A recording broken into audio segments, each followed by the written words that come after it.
This is the book of 2nd Ezra, chapter 7, verse 34. But judgment only shall remain, truth shall stand, and faith shall wax strong. And the work shall follow, and the reward shall be shrewd, and the good deeds shall be a force, and wicked deeds shall be no rule. Shalom, shalom, shalom, shalom. This is your brother Kahan from the GMS Prophetic Vibration Camp here in Trinidad with another lesson through the power and spirit of Yahweh Bahasham, Yahweh Shai. First and foremost, Kal Halayam La Alahayanawa Yahweh Bahasham Yahweh Shai Bahasham Rakaha Kodash Barakata Yahweh Barakata Yahweh Shai Barakata Yahweh Barakata Yahweh Shai Barakata Yahweh Barakata Yahweh Shai. Double honors unto the apostles and elders of Great Millstone that rule well. Peace, blessing, salutations unto the brothers who preaching and teaching the truth throughout the four corners of the earth, risking their lives and their freedom to do so now more than ever. Shalom unto the speckled bird Israelites who may look like the other nations, but are Israel through their forefatherly lineage. And shalom unto the very few but faithful Akwatiam. The name of this lesson is Esau, Edom, the Arabs according to prophecy, or the so-called Whiteman? Which one? Alright? There's it here, you know. Is Esau, Edom, the Arabs according to prophecy, or the so-called Whiteman? Which one? Because everything is according, everything, you know, in the scriptures here, you know. This book here, alright, the Bible is all about prophecy, alright. And prophecy is what validates the scriptures. Alright, 1 Peter 1 and 19. Go all the way down, you know, to I think it's verse 21. A matter of fact, let me get it.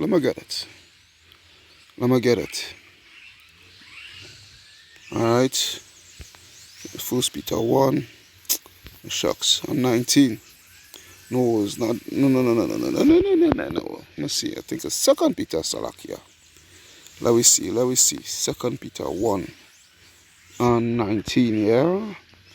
Yep. 2 Peter 1 and 19, it reads, We have also a more sure word of prophecy, whereunto ye do well that ye take heed, as unto a light that shineth in a dark place, until the day dawn and the day star arise. Alright? We also have a more sure word of prophecy here, you know, we who in this truth here. Alright, and this book here, you know, is a spiritual book. The spiritual book, you know, it contains a lot of dark mysteries, you know, but most importantly, prophecies.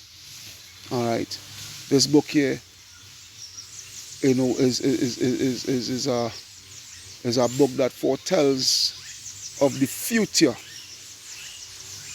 Alright, what to expect in the very near future, or further down the line, you know, in the very near or very far future. Alright, because prophecy is to say something. The prophecy, you know, prophesying, you know, is to say before. Alright, say something, you know, prophesy something before it actually takes place. Alright, and there's what it is. You see, the reason for this lesson, you know, now I ain't bothering to go through that with that individual. Alright, individual, you know, he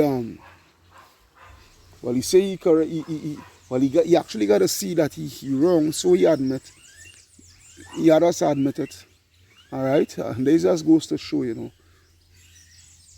when guys who not season any truth, and think, well, they know so much, or whatever the case may be, think that they could come up against him in a great millstone.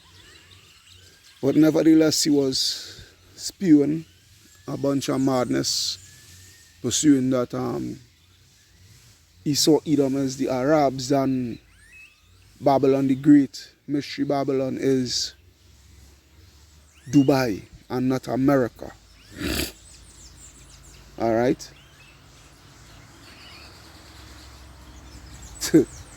This just goes to show.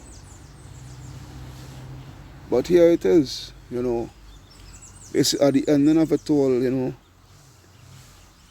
people gonna say whatever they wanna say or whatever they have to say. But is it all what you have to say? Is it accurate? Is it of the truth? Is it of the word of Yahweh Ba'ashem Yahushai? Does the word of Yahweh Ba'ashem Yahushai validate whatever you have to say or whatever you want to say according to the scripture? Alright? So there's a lot of people out here. Just bear with me, I just want to say certain things.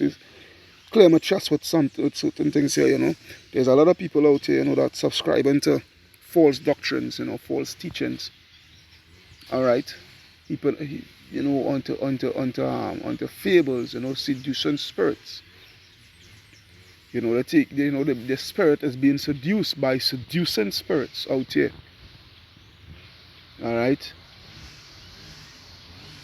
That they could come about with such madness of a doctrine that Esau, Edom is the Arabs. Alright? Which the scripture does not validate that. And by me saying that the scripture doesn't validate that, I have to prove it. Alright? Because the scripture says what?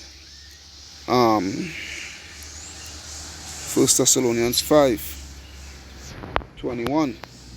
It reads, prove all things, hold fast that which is good. So I have to prove, I have to bring forth my strong reasoning.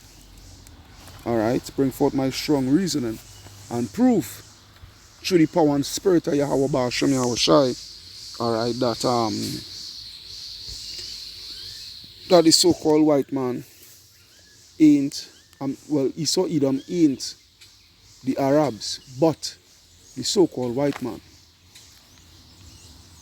Alright, there is where it is. So let's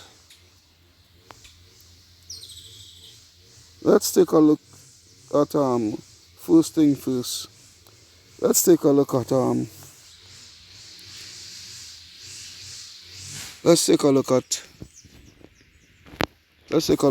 Genesis. Let's take a look at Genesis. Let's go to Genesis. As a matter of fact, I will go to the blue letter.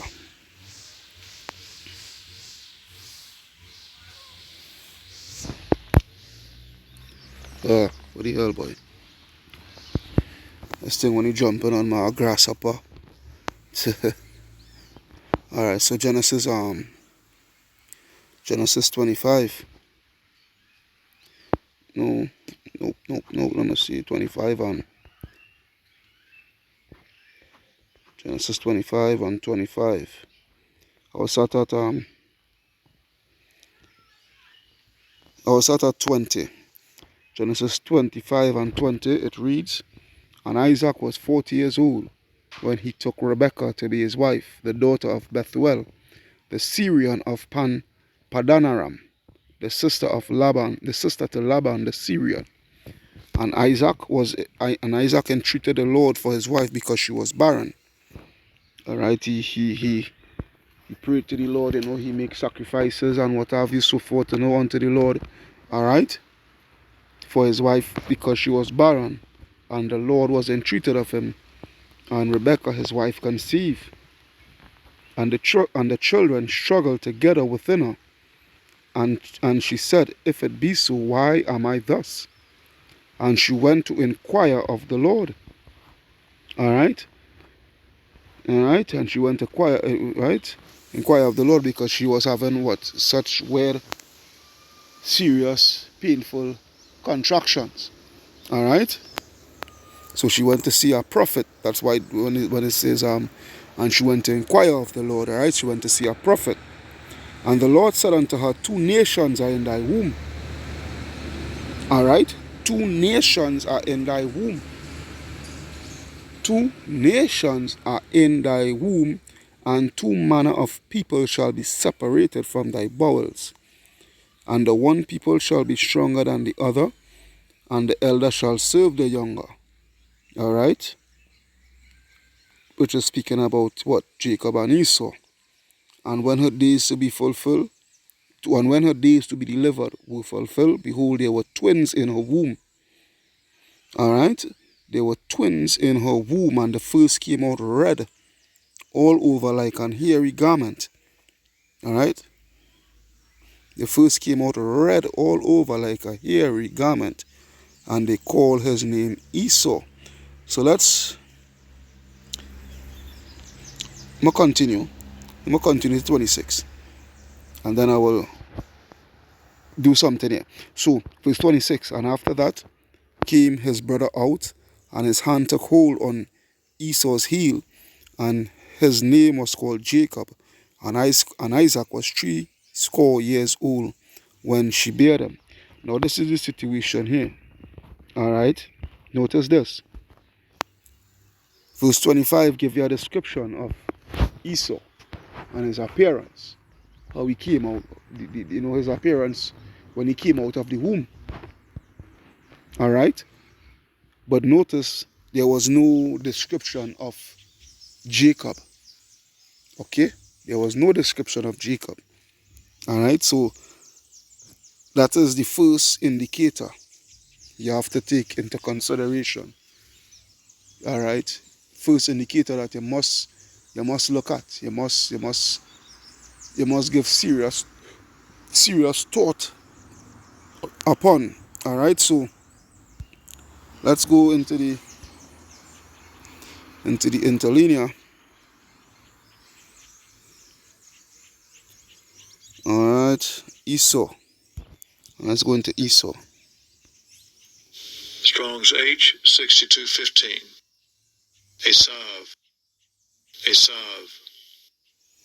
Esau, right? Or it's really Joshua. Alright, Esau is a hairy. But actually, that's not. Eldest son of Isaac and Rebekah, the twin brother of Jacob, and right, sold the birthright for food when he was hungry. Alright. Now notice this here, they're going off here, right? They're saying a progenitor of the Arab people. Alright. That is Esau. That is Esau trying to be slick. Alright? But just now let me see something here.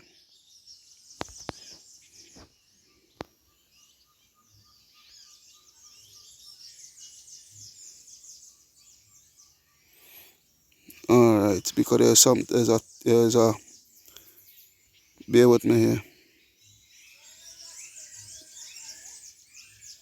The spin pass. No.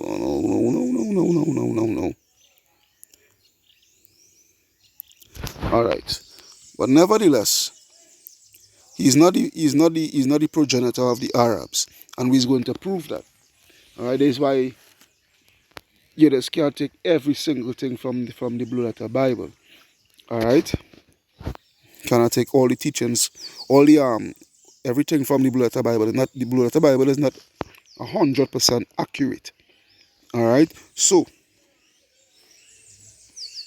because I say prophecy is going to validate.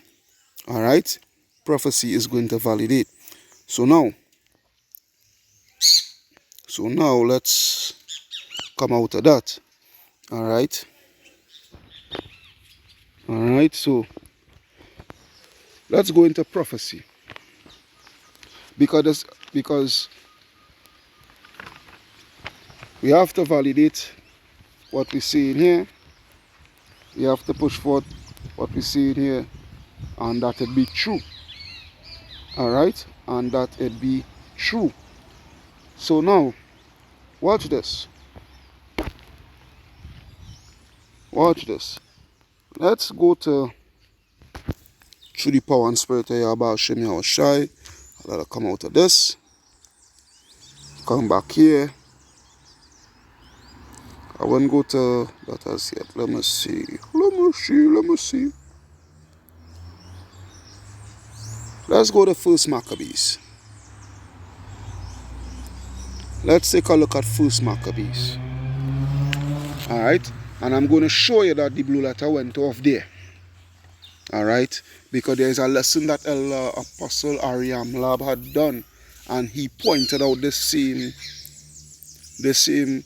how he would put it, purposeful error. Alright? They did this on purpose.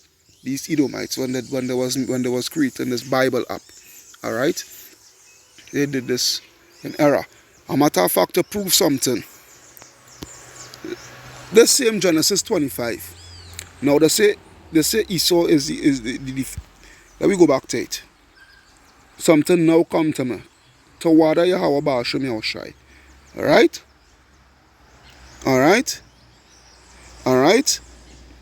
Alright, the progenitor, the Arabs, right? Esau, right? But watch this.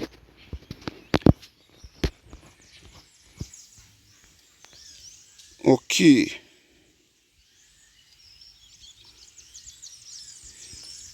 Okay.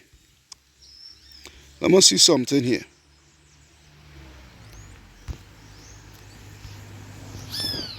Strong's H 3458.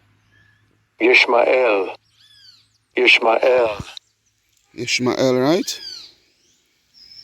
Alright. So then who is it? Ishmael, Yahweh will hear, right?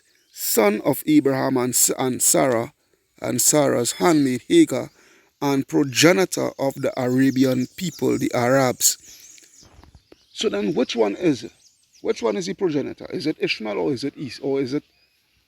So you see the reason why, that is why I study, that is why what? Study to show thyself approved. Alright? Study to show thyself approved. Because Esau has been doing their best to run and hide, you know, that fugitive, that vagabond that they are, all right, from their running and hiding from their true identity, their true nationality, all right. So good. So now, I'm gonna come out of this. To water Yahweh Ba'ashem Yahweh Shai, all praises, yeah. So let the prophecy speak, because in Genesis 25 alone, you're seeing something that is contradicting within the blue letter. They're saying Esau is the father, Esau is the progenitor, which is the forefather of the Arabs. And Ishmael also is the progenitor and the forefather of the Arabs. Come on. Come on. Something contradicting there. Alright? But the Bible don't contradict itself, as man contradicts the Bible. Alright, so let's go to 1 Maccabees chapter 1 and verse 1. And it happened after that Alexander, son of Philip the Macedonian, who came out of the land of Chittim is what you know today as modern day Cyprus, had smitten Darius, king of the Persians and Medes, that he reigned in his stead the first over Greece. Alright, and not Darius, Alexander, Salakia, Alexander was the first. When I say he was the first to reign over Greece, he was the first so-called Whiteman to reign over Greece. Alright, because the true Grecians were melanated people. They were the people of Japhet. Alright, they were the people of Japhet. And he made many wars and won many strongholds and slew the kings of the earth. Alright, Salakia. I'm going to take my time here because I'm moving too fast here. Now, as it says here in the first verse, Alexander, the son of Philip the Macedonians, we are going to see who the Macedonians were. what race they belong to, the Macedonians.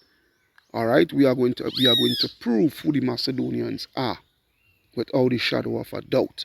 All right. So going on to verse 2, and made many wars and won many strongholds and slew the kings of the earth and went through to the ends of the earth and took spoils of many nations, insomuch that the earth was quiet before him, whereupon he was exalted and his heart was lifted up. And he gathered a mighty strong host and ruled over countries and nations and kings who became tributaries unto him. And after these things he fell sick and perceived that he should die. Wherefore he called his servants, such as were honorable, and had been brought up with him from his youth, and parted his kingdom among them while he was yet alive. So Alexander reigned 12 years, and then he died. All right, so I'm going to stop here for now. All right, I don't literally need to go down to all the way down to verse 9. I want to prove a point, because we see in here, pursuant to verse 1, that Alexander, who is the son of Philip the Macedonian. All right, so now let's take a look at the rest of Esther. All right, let's take a look at the rest of Esther. Rest of Esther, chapter 16 and verse 10. All right, I'll put it as that. All right, so additions to Esther 16 and 10, it reads, for Haman, which is Haman. All right, which is Haman in the book of Esther, in the Bible itself. All right, because the rest of Esther is located in the Apocrypha. This is the Apocrypha I'm reading from. All right, so it reads, Haman, a Macedonian, the son of Amadatha. All right, so we see here he's a Macedonian. All right, being indeed a stranger from the Persian blood, and far distant from our goodness, and as a stranger receive us. All right, because why is he a stranger from the Persian blood? He is not a Persian. He is not a Persian, Haman or Haman. He is not of the Persian lineage. All right, he's not a so-called East Indian. All right, or Elamite. The Persians were Elam. All right, which is the East Indians, the Iranians, so-called. All right, the people of Nepal, the people of Sri Lanka, the people of Bangladesh, also Afghanistan. They are the true Persians. All right, these people are of one race. All right, so he did not belong to the Persians. All right, as it's showing you here, he is a Macedonian. All right, and we're going to find out who are the Macedonians. All right, also let's take a look at 12, rest of Esther 12 and 6. Rest of Esther 12 and 6. All right, it reads, howbeit Haman the son of Amadatha, the Agagite, all right, the Agagite, who was in great honor to the king, sought to molest Mordecai, all right, and his people because of the two eunuchs of the king. All right, so we focus in here. We see in here they call Haman a Macedonian. All right, Haman was a Macedonian. Also, oh gosh, Alexander, a Macedonian. Alexander, who is the son of Philip, all right, the Macedonian. All right, good. And we see in here that Haman, all right, he is also an Agagite. Let's continue. Let's go now to 1 Samuel, where I'm going. I will go in the blue letter for this. I'll go to the blue letter for this. 1 Samuel chapter 15. Bear with me, because what I'm doing here, we are cross-referencing, all right, to prove All right. 1 Samuel 15 and, oh shucks, I passed it, verse 8.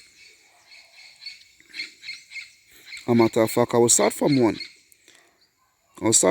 So, 1 Samuel 8 and 1. Samuel also said unto Saul, the Lord sent me to anoint thee to be king over his people, over Israel. Now therefore hearken thou unto the voice of the words of the Lord. Thus saith the Lord of hosts, I remember that which Amalek did to Israel, how he laid wait for him in the way when he came up from Egypt. Now go and smite Amalek. Take note of this name also, Amalek.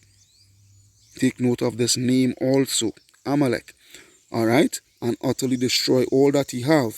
Spare them not, but slay both man and woman, infant and suckling, ox and sheep, camel and ass. And Saul gathered together the people and numbered them in Telmain 200,000 footmen and 10,000 men of Judah. And Saul came to a city of Amalek and laid wait in the valley. And Saul said unto the Kenites, Go, depart, get you from among the Amalekites, lest I destroy you with them. All right, the Kenites is another race of people. All right, for you shewed kindness to all the children of Israel when they came up out of Egypt. So the Kenites departed from among the Amalekites. And Saul smote the Amalekites from Havilah until thou comest to Shur, that is over against Egypt. And he took Agag, the king of the Amalekites. So now let's go to Agag.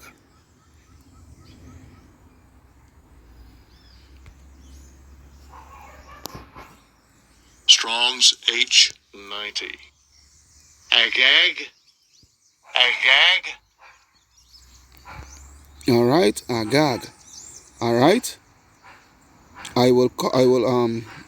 It means I will overtop.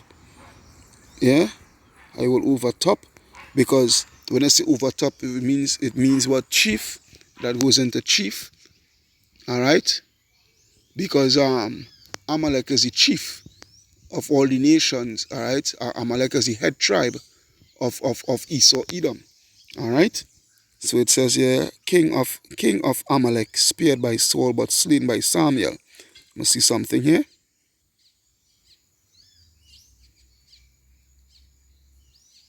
All right, this is going into something else. All right, that's going into something else. So good. So we see in here, king of Amalek, right? He's the king of Amalek.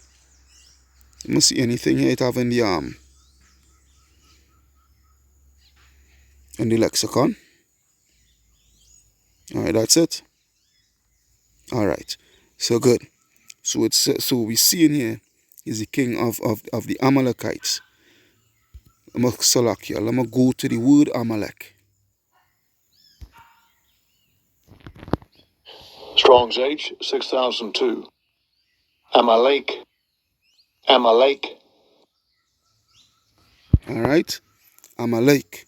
All right, Amalek, dweller in the valley, son of Eliphaz by the concubine Timnah, grandson of Esau and progenitor of a tribe of people in southern Canaan, descendants of Amalek. Amalek is the grandson of Esau.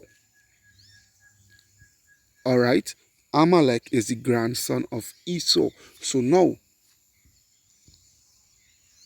the Apocrypha is showing you Alexander along with Haman.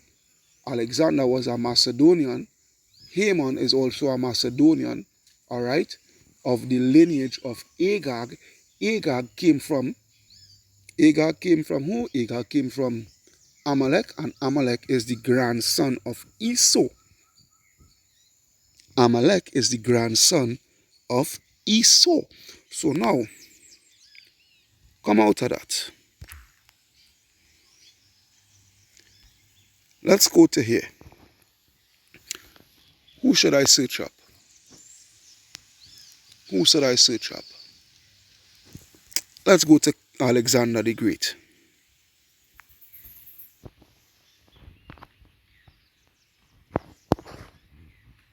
Alexander.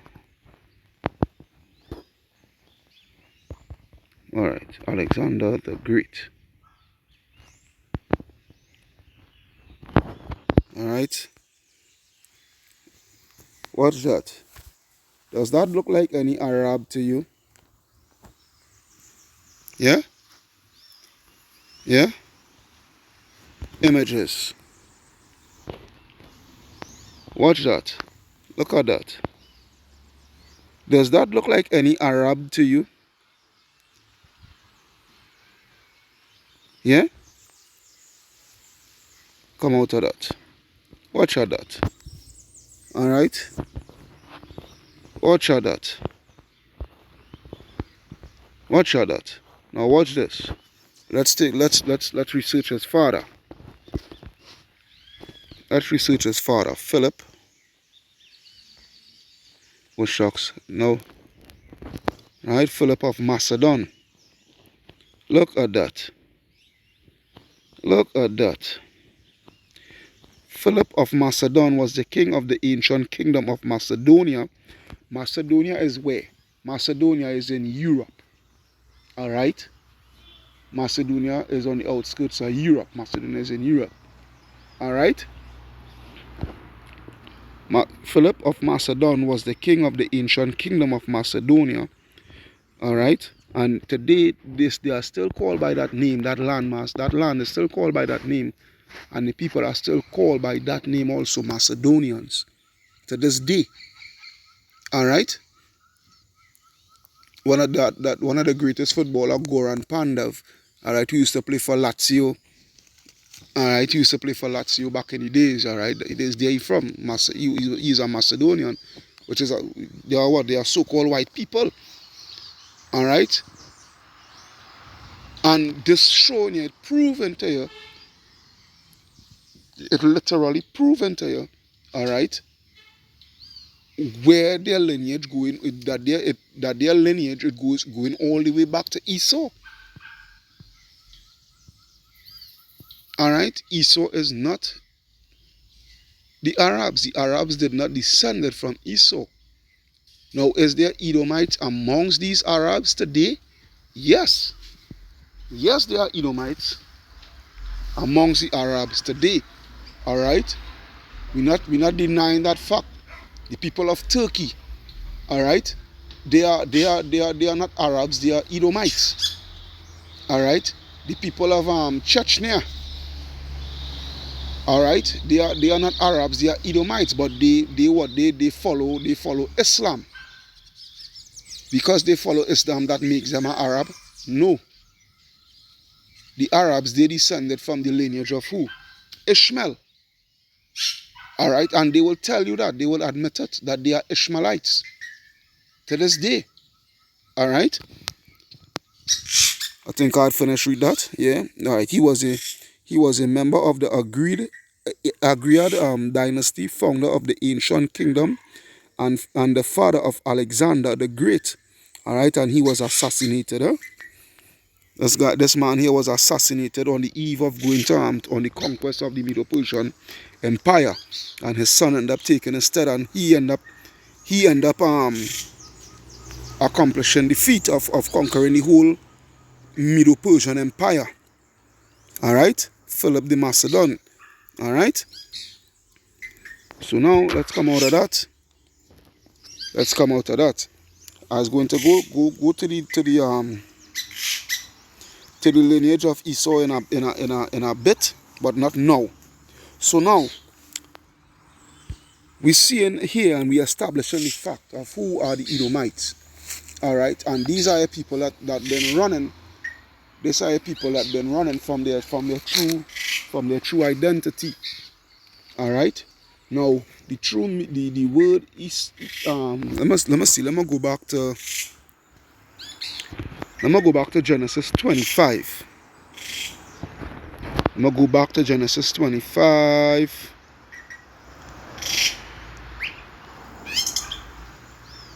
What shucks, where the hell do me? Alright, Genesis 25.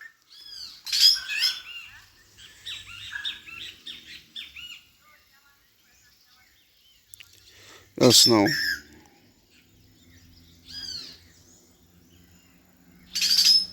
Just now, huh? Just now.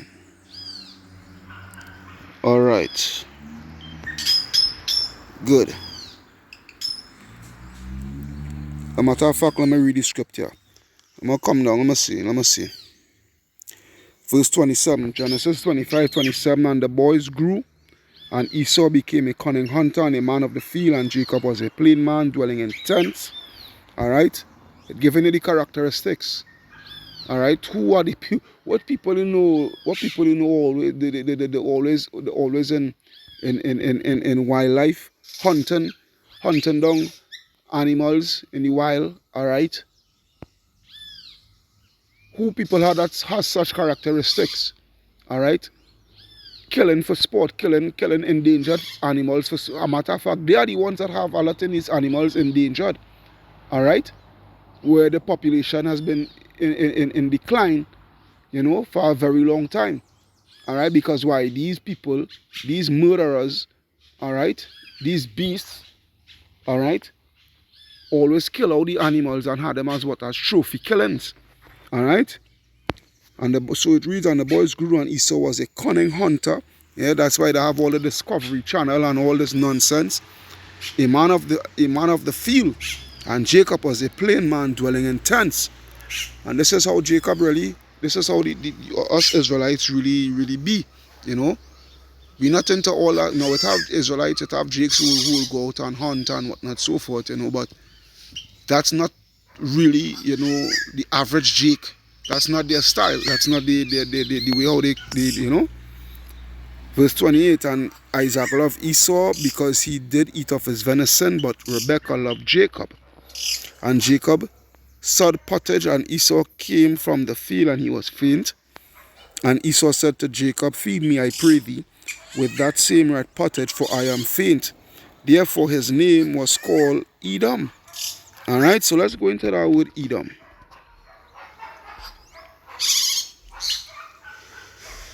Let's go into that word Edom. Let me see what we will get from this word Edom here. Strong's H 123. Edom. Edom. Alright, red. Alright, Edom. Alright. And really Esau's name is Ishashua. Alright, which means wasted away is he. Alright. Edom or Edom, which is red. Alright. Edom. Alright, because I said what? He born red all over. He born red all over. Let me see what this have here for me. No, this is something totally different. Alright? This is something totally different. Alright? So Edom or Ishashua, alright, which means wasted away is he. What is wasted? His melanin, his pigment. He was born without any melanin, without any pigment. Alright? Which is actually the curse of Cain. Alright? They are the Esau, Edom is the reincarnation of Cain. Alright? That mark that Cain get was his melanin being stripped away from him. But nevertheless, we don't really have to go through all that, you know. So the scriptures give you characteristics of Esau. Alright? And prophecy.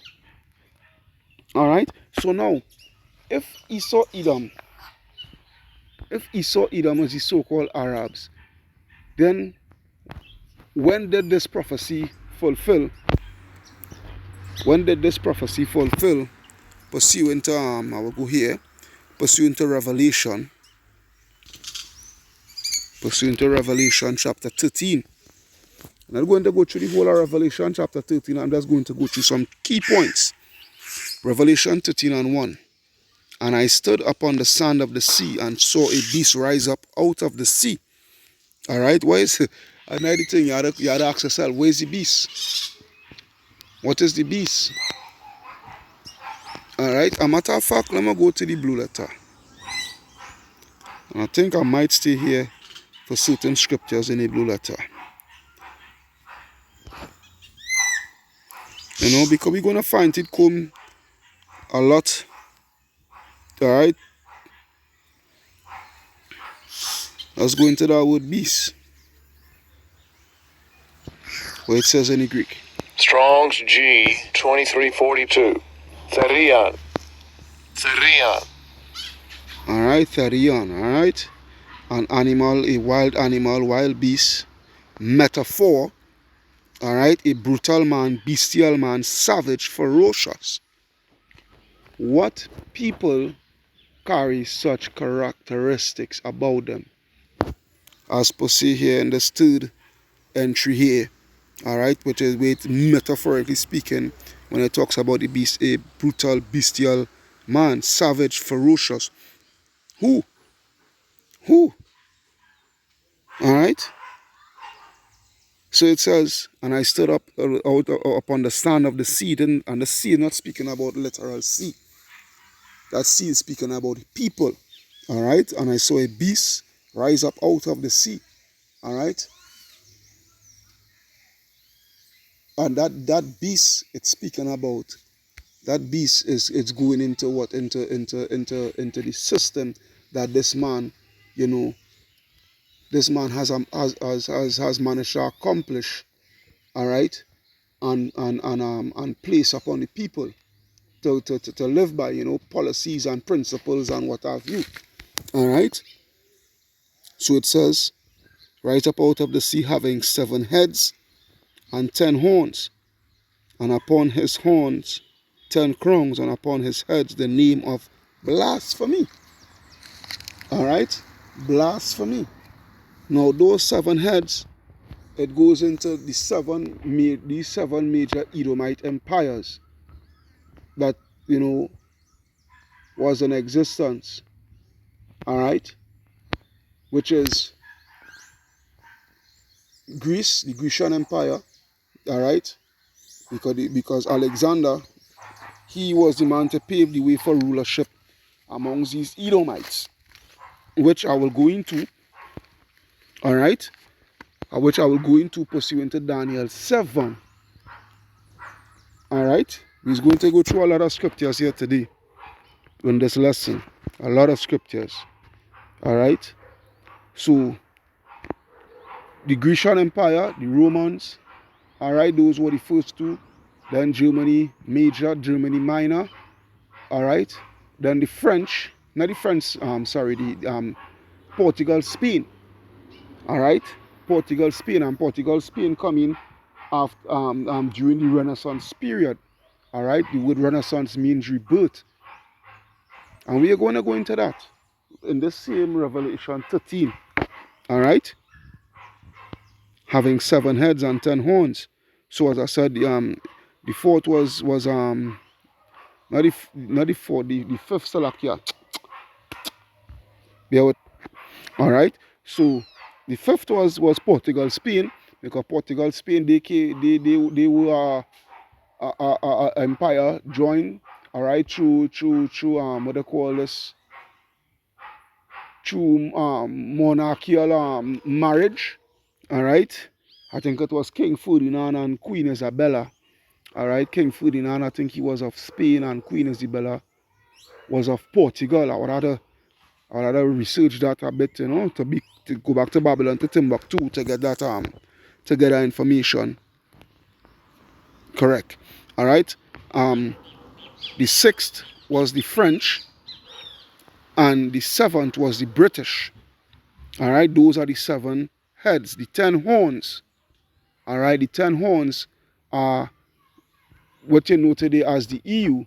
All right, but before, back when they had just came out in the 50s, I think it was in 1950s or the late 1940s, they were known as the European Common Market or something like that. So, all right, before it ended up changing into the European Union. All right, and that, oh boy, oh boy, oh boy, oh boy, yeah. So it says, on 7 heads and 10 horns, and upon his horns 10 crowns, and upon his heads the name of blasphemy.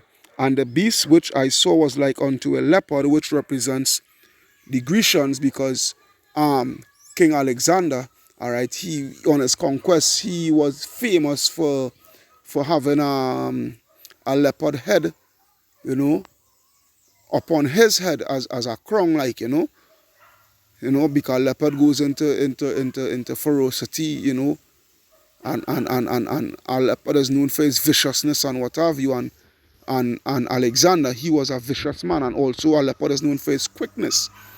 All right, and it was in quick succession that the vast empire of the Medo-Persians, all right, was taken down. All right, Alexander went on what, a 8-year campaign. All right, and that was quick, because the Medo-Persian Empire, it started from what, oh Lord, from India all the way going down to Egypt. All right, it was 150 something provinces. All right, so it says verse 2, and the beast that I saw was like unto a leopard, and his feet was the feet of a bear. All right, and that bear is going into Russia. All right, and his mouth as the mouth of a lion. All right, that lion, it represents the British, and the dragon gave him his power and his great and his seat and great authority. All right, the dragon represents the ancient Roman Empire. Now this is the situation here. This is the situation here. Oh boy, oh boy, oh boy. Which I'm going to prove. Which I'm going to prove in Daniel 7. When I come out of here, I'm going to go to Daniel 7. Now, the Romans was known as the Great Red Dragon. And the Romans, without the shadow of a doubt, there is proof, historical proof, that the Romans were Edomites. The Romans were Edomites. There is no way anybody could prove to me that the Arabs, all right, the Arabs were the Romans. There is nobody could prove to me that the Arabs were Romans. All right? And the Romans coming into power is prophecy. The Romans coming into power and having world dominance at the time when they were ruling is prophecy being fulfilled, pursuant to the book of Daniel chapter 7. Okay? So it says, and the dragon gave him his power. Who is the him? The beast. The beast, because when these people come back into power, they take back all the same philosophies and teachings and tactics and sorcery and witchcraft and everything, all right, from ancient Rome. Their forefathers who was ruling, right, in ancient Rome. All right. So that's why it says, and the dragon gave him his power and his seat and great authority. All right, because these people, they are ruling, these Edomites, they are ruling with great authority over the four corners of the earth. All right, they are the ones that are calling the shot right now. All right, and I saw one of his head as it were wounded to death. So this is what you have to prove to me here now. And this is why I'm saying, young men coming in into this truth, and they're not taking correction. All right, they feel they could do this on their own, and they could figure out the mysteries on their own and what have you, and not willing to settle down, and they want to have all kind of things to say about the apostles and the elders, a great millstone and what have you, and yet still they're looking to take behind closed doors. They're looking to take teachings and what have you from the apostles and from the elders. All right, because you have to admit it. Great millstone has the truth. All right, the 100% truth that is. All right, because this here, verse 3, and I saw one of his head as it were wounded unto death, and his deadly wound was healed, and all the world wondered after the beast. Now, this is the situation here. This is speaking about, which goes into Revelation which goes into Revelation 20, Revelation 20 and 1. And I saw an angel came down from heaven. It's not literally speaking about a literal angel, all right? Speaking about us, because what you have to understand, and this is why I just try to show brothers in my camp, and to this individual, now he ain't like our curse him out wherever, but I ain't gonna go through all that. I don't say what I had to say. I'm not gonna dwell on that. You know, I said what I had was to say, and I mean what I said. You know, but at the same time, I have no hate for the brother. He may think that I have hate for him, but genuinely, I have no hate for the brother. You know, I literally have no hate for the brother. I just didn't like the utter, the utter disrespect of you was being taught, and you know, you just that is a disrespect. And guys ain't gonna see it so, but hey, it is what it is. But what I'm saying is this: nevertheless, if ever he hear it, and he at least take this, at least try to take this advice, this piece of advice here that I'm giving here, in true in humility, all right. As I just always teach the brothers, you know, that under me, you know, it's not just about knowing the scriptures. It's not just about knowing the scriptures. All right, it's all about you had to be grounded and well rounded. You know, you have to know how to go into history and how to be able to link the history with the scriptures. All right, because the Bible is the most accurate history book in the world. There is no book in the Bible that could eclipse. I mean, there's no book out there, Salakia, that could eclipse the Bible where history is concerned. All right, the Bible is the most accurate history book in the world. I'm gonna take my time here. All right. Now, what I'm gonna say is this here, pursuant to this Revelation 20. All right, and what I'm going to read in 1, 2, and 3. The first 3 verses in this Revelation 20. What they wouldn't teach you in the universities. All right. I'm saying this for this young brother here because the younger brothers in my camp, they already know, which I already taught them. What they wouldn't teach you in the universities is that the Roman Empire was split into 2. All right, the Roman Empire was split into 2. All right, you had the Western Roman Empire, which was known as the pagan Roman Empire, which was ruled by these Edomites. And then you had the Holy Roman Empire, which was known as the Byzantine Empire, which was headquartered at Constantinople, which is now called today modern day Istanbul, Turkey.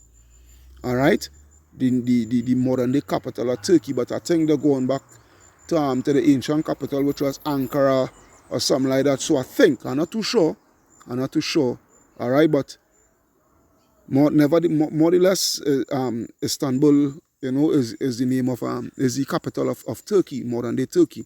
All right, so this is what they wouldn't teach you. They wouldn't teach you that when, you know, we was ruling side by side. All right, we took down the ancient pagan Roman Empire. They wouldn't tell you that. They wouldn't teach you that. All right, and when we are took it down, we take over the whole of Europe and rule Europe for 1,000 years.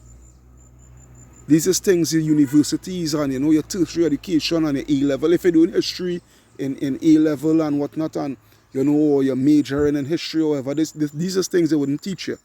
All right, that we rule Europe for 1,000 years, which was known as the Dark Ages. Why was it known as the Dark Ages? Because the dark races, which was the Israelites, we will rule in Europe for 1,000 years. All right, and then we end up falling, and when we fall, they came back into power, which was known as the Renaissance. Who was the first of these Edomites to come back into power and hold power? Was the Borgia family.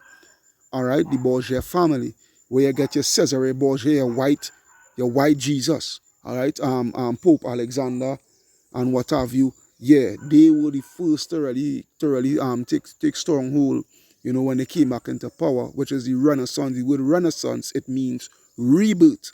So now, As I explained that, and this here, you know, is when you get this understanding, brother. When you get this understanding, you're going to see that guy Judas the prophet is a false prophet.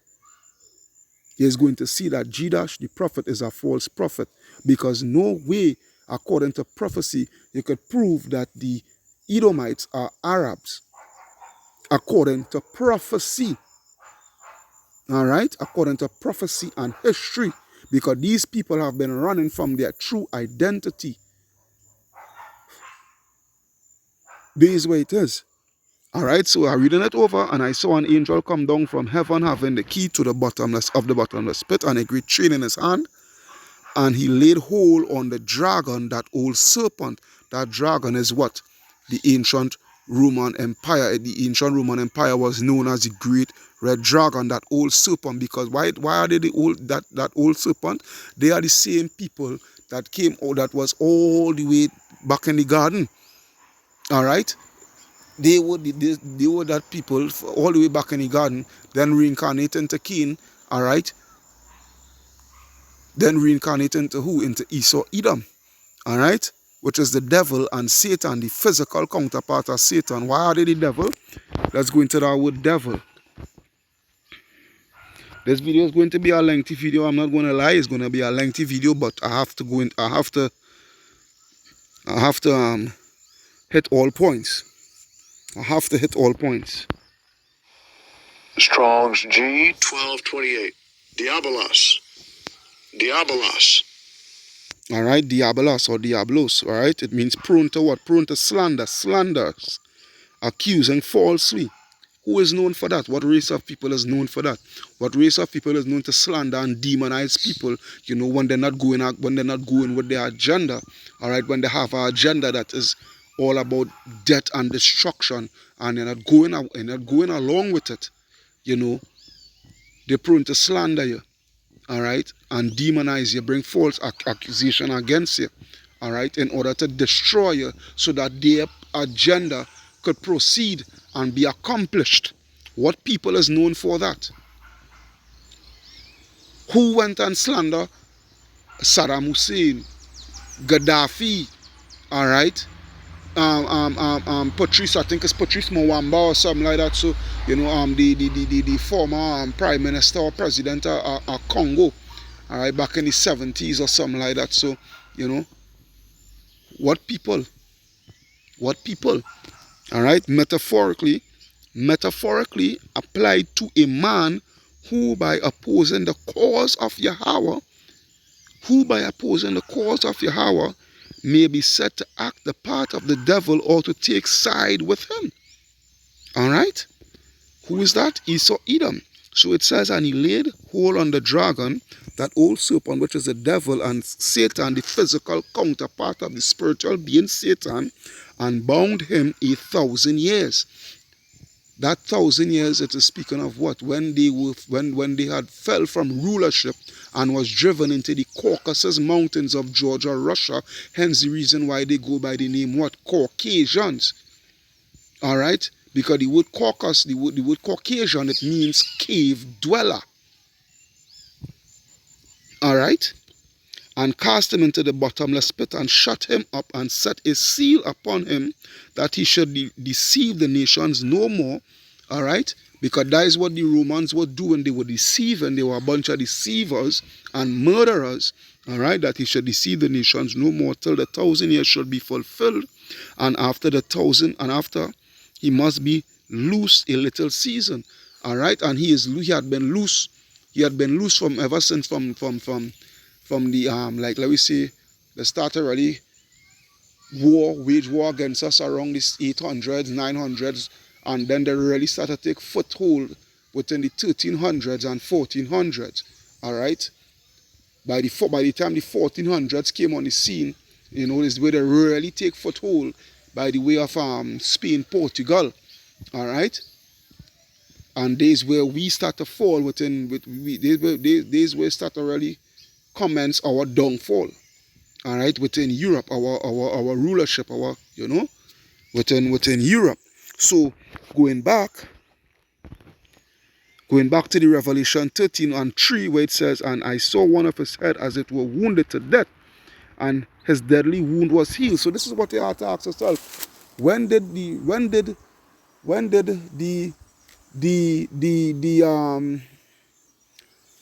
Arabs, when did they had such a stronghold and what have you, and fell and then came back into power? Because mind me, all right, Muhammad,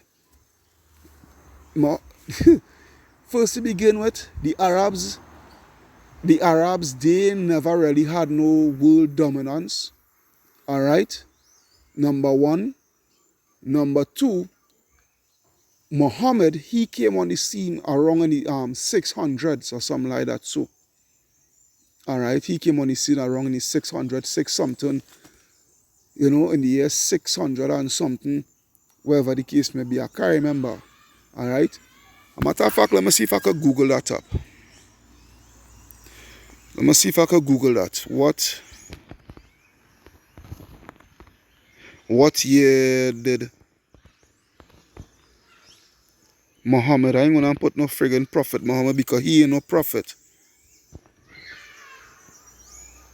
No.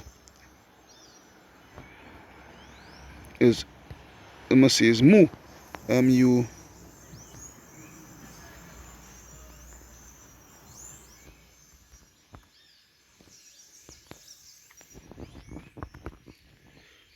I think I should put it as, yeah, with PROP. Yeah. Let's see. All right, 571 AD. All right, he was born 571 AD.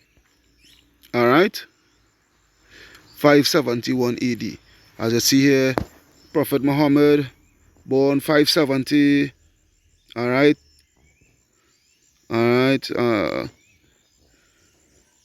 and died 632. All right, good. And this was way after Islam came on the scene. Long after Islam came on the scene, long after the Roman Empire. All right. So if Islam could have come on the scene, this is what you had to ask yourself. The Arabs, they never had a major. They never really had a major empire. They never had had a major empire and having world influence, world dominance, and what have you, as the ancient Romans, the ancient Grecians, the Medo-Persian Empire, the Babylonian Empire, the Assyrian Empire, all right, which we're going to go into just now. All right, they never had it like that. All right, these Arabs never had it like that, and they started really come on the scene by the way of Islam and their conquest and what have you. All right, when Muhammad was on the scene, but still they did not have such that big major empire and much world influence. All right, yes, they lot of slaughter and what have you, and converted a lot of people into Islam and this and that and the other, but understand where I'm coming from. Influence and hegemony, they never had that. All right, they never had that, So, how could the Arabs, if they be in Esau, how could they have fulfilled such prophecy here? Right here, what we're reading, and I saw one of his head as it were wounded to death, and his deadly wound was healed, and all the world wondered after the beast.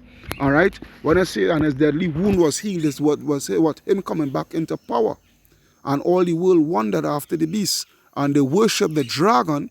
All right, and that dragon, it represents really and truly the modern day Roman Empire, the revised Roman Empire, which is actually America. All right, and they worship the dragon. All right, which gave power unto the beast, which we will see here, which we will see in Revelation 17, which we're going into in a bit. All right, and they worship the beast, saying, who is like unto the beast? Who is able to make war with him? All right, who is able to make war with America and conquer America? All right, and NATO. and the EU, because that is what the beast is. NATO and EU. All right, that is what the beast is. NATO and EU. All right, which makes up a whole governmental and governmental, financial and military system. That is what the beast really is. All right, that is ruled by the so-called white man. All right, with America riding on top of the beast. America is that great whore riding on top of the beast. All right. So how could the Arabs fulfill? How is not that's how could you know? This is what you have to ask yourself, and this is what you have to question anybody who's pushing that doctrine. How is the Arabs fulfilling this prophecy? When did they fulfill such a prophecy as this year? This is why I say. This is why I named the video. This is why I named the video is Esau, Edom, the Arabs, according to prophecy, or the so-called white man? Which one? Which one? Okay? So, and there was given unto him a mouth. This is the thing here. Watch it here.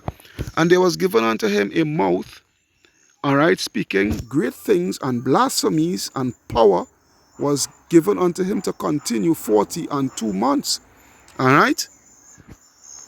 And he opened his mouth in blasphemy against Yahweh, to blaspheme his name and his tabernacle and them that dwell upon the earth. Who is fulfilling this? Who is pushing this AI technology? Want to bring everybody into a cyborg, all right? Want to put a C-hip, all right? To have to have full control over the whole world, all right? Changing over the whole monetary system, all right? To have control over the whole world, all right? Who is pushing this alphabet lifestyle, this LGBT lifestyle, all right? On here you have Uganda. Take for example, Uganda.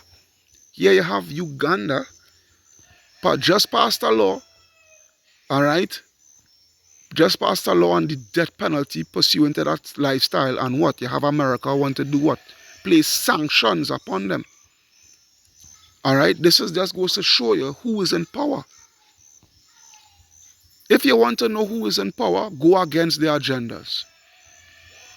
Speak against, go against their agendas and see who you cannot speak against. If you really want to know who is in power, go against their agendas and speak against it, and you would see what will take place with you. Now, the Arab world, they don't play that way with that funny business with that alphabet rainbow lifestyle. They don't play with that. They are very serious when it comes to that lifestyle. All right? Who it is pushing that transgender, all these wickedness on high level. Who it is pushing, satanic worship, all right? After school, satanic worship, satanic lessons, satanic classes, and these things, that Aleister Crowley do as thou wilt lifestyle. All right. When you go to back this up, when you go to Daniel, let's take a look at Daniel 7. Daniel 7. Let's take a look at Daniel 7. Daniel 7 and 25. All right. Daniel 7:25, where it reads, and he shall speak great words against the Most High. All right. And he shall speak great words against the Most High, and shall wear out the saints of the Most High. All right. Well, how is he wearing out the saints of the Most High? By his wicked agendas. All right.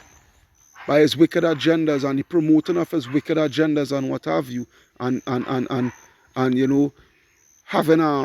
having passing unrighteous decrees. All right, pursuant to Isaiah 10, verse 1 and verse 2. All right, passing unrighteous decrees and what have you, And now speak about the LGBT lifestyle and what have you. All right, and the New World Order, all the aspects and the policies and what have you that goes into the New World Order. This is how they are wearing all the saints. All right, Because these things is all their agenda. A matter of fact, who is promoting the Great Reset, the New World Order? All right, who is control of the World Economic Forum and their agenda concerning the Great Reset and what is not? Is it the Arabs? Is Klaus Schwab an Arab? Is Yuval Noah Harari an Arab? Is Bill Gates an Arab? You understand where I'm coming from? Pick sense out of nonsense. All right? So it says, and shall think to change times and laws. Who is doing that? Who is doing that right now? All right? And they shall be given into his hand until a time and times and the dividing of times. When I say it shall be given into his hand, still in the book of Daniel, Daniel 4. Let's look at Daniel 4. We're going to come back to Daniel 7. Daniel 4 and 17, where it reads, this matter is by decree of the watchers and by the demand of the word of the holy ones, to the intent that the living may know that the Most High ruleth in the kingdom of men, and giveth it to whomsoever he will, and set it up over it the basis of men. This is why the last line, back to the same Daniel, which I just read, Daniel 7, 25, where it says what? And they shall be given into his hand. All right? The Most High give this rulership to East. This rulership that the so-called white man have now is the Most High give him it for him to do all his wickedness. Because Esau, Edom is the border of wickedness pursuant to Micah 1 and 4. No, Malachi 1 and 4. Salakia, Malachi 1 and 4. All right? They are the border of wickedness. All right, because when you even go back, let me go to the, keep up with me, brothers and sisters, keep up with me. When you go back to the first Maccabees chapter 1 and verse 9, I will go straight, let me see, go straight to the point. I will read from verse 8. All right, so I'll read from verse 7. So Alexander, first Maccabees 1:7, so Alexander reigned 12 years and then died, and his servants bare rule every one in his place. And after his death, they all put crowns upon themselves. All right, his 4 generals who had part of his kingdom amongst, them and their descendants after them. All right, they all put crowns upon themselves, and so did their sons after them many years. And evils were multiplied in the earth. The earth always had evil. The earth always had wickedness. But when these people came into power, when the so-called white man came into power via the way of Alexander the Great and his 4 generals after Alexander had died. All right? All right? Evils were multiplied upon the face of the earth. Even when I go down to verse 10, and there came out of them a wicked root, Antiochus, surnamed Epiphanes. And you young brothers and sisters should go and research Antiochus and all what he had done unto the children of Israel. All right? Son of Antiochus the king, who had been an hostage at Rome, and he reigned in the 137th year of the kingdom of the Greeks. All right? So now, where was that? Where was I? I think I should go back. All right? So I should go back. All right? So we see in here. We see in here. Because when I go now, when I go back to the Revelation 13, when I go back to the Revelation 13, all right, which we had just read, right? But you see, verse 3, I had to take it into good consideration. And when I go now to verse 14, all right, let me see. No, verse 12 actually. Verse 12. I could read verse 11, all right, verse 11, all right. I'll read verse 11. Verse 11. And I beheld another beast coming up of the earth, and he had 2 horns like a lamb, and he spake as a dragon. This going into the political system in which they had they had revitalized. They had reintroduce, all right, the political system, which goes back all the way to Rome and with the House of Senate and whatnot. You will get that in the Apocrypha.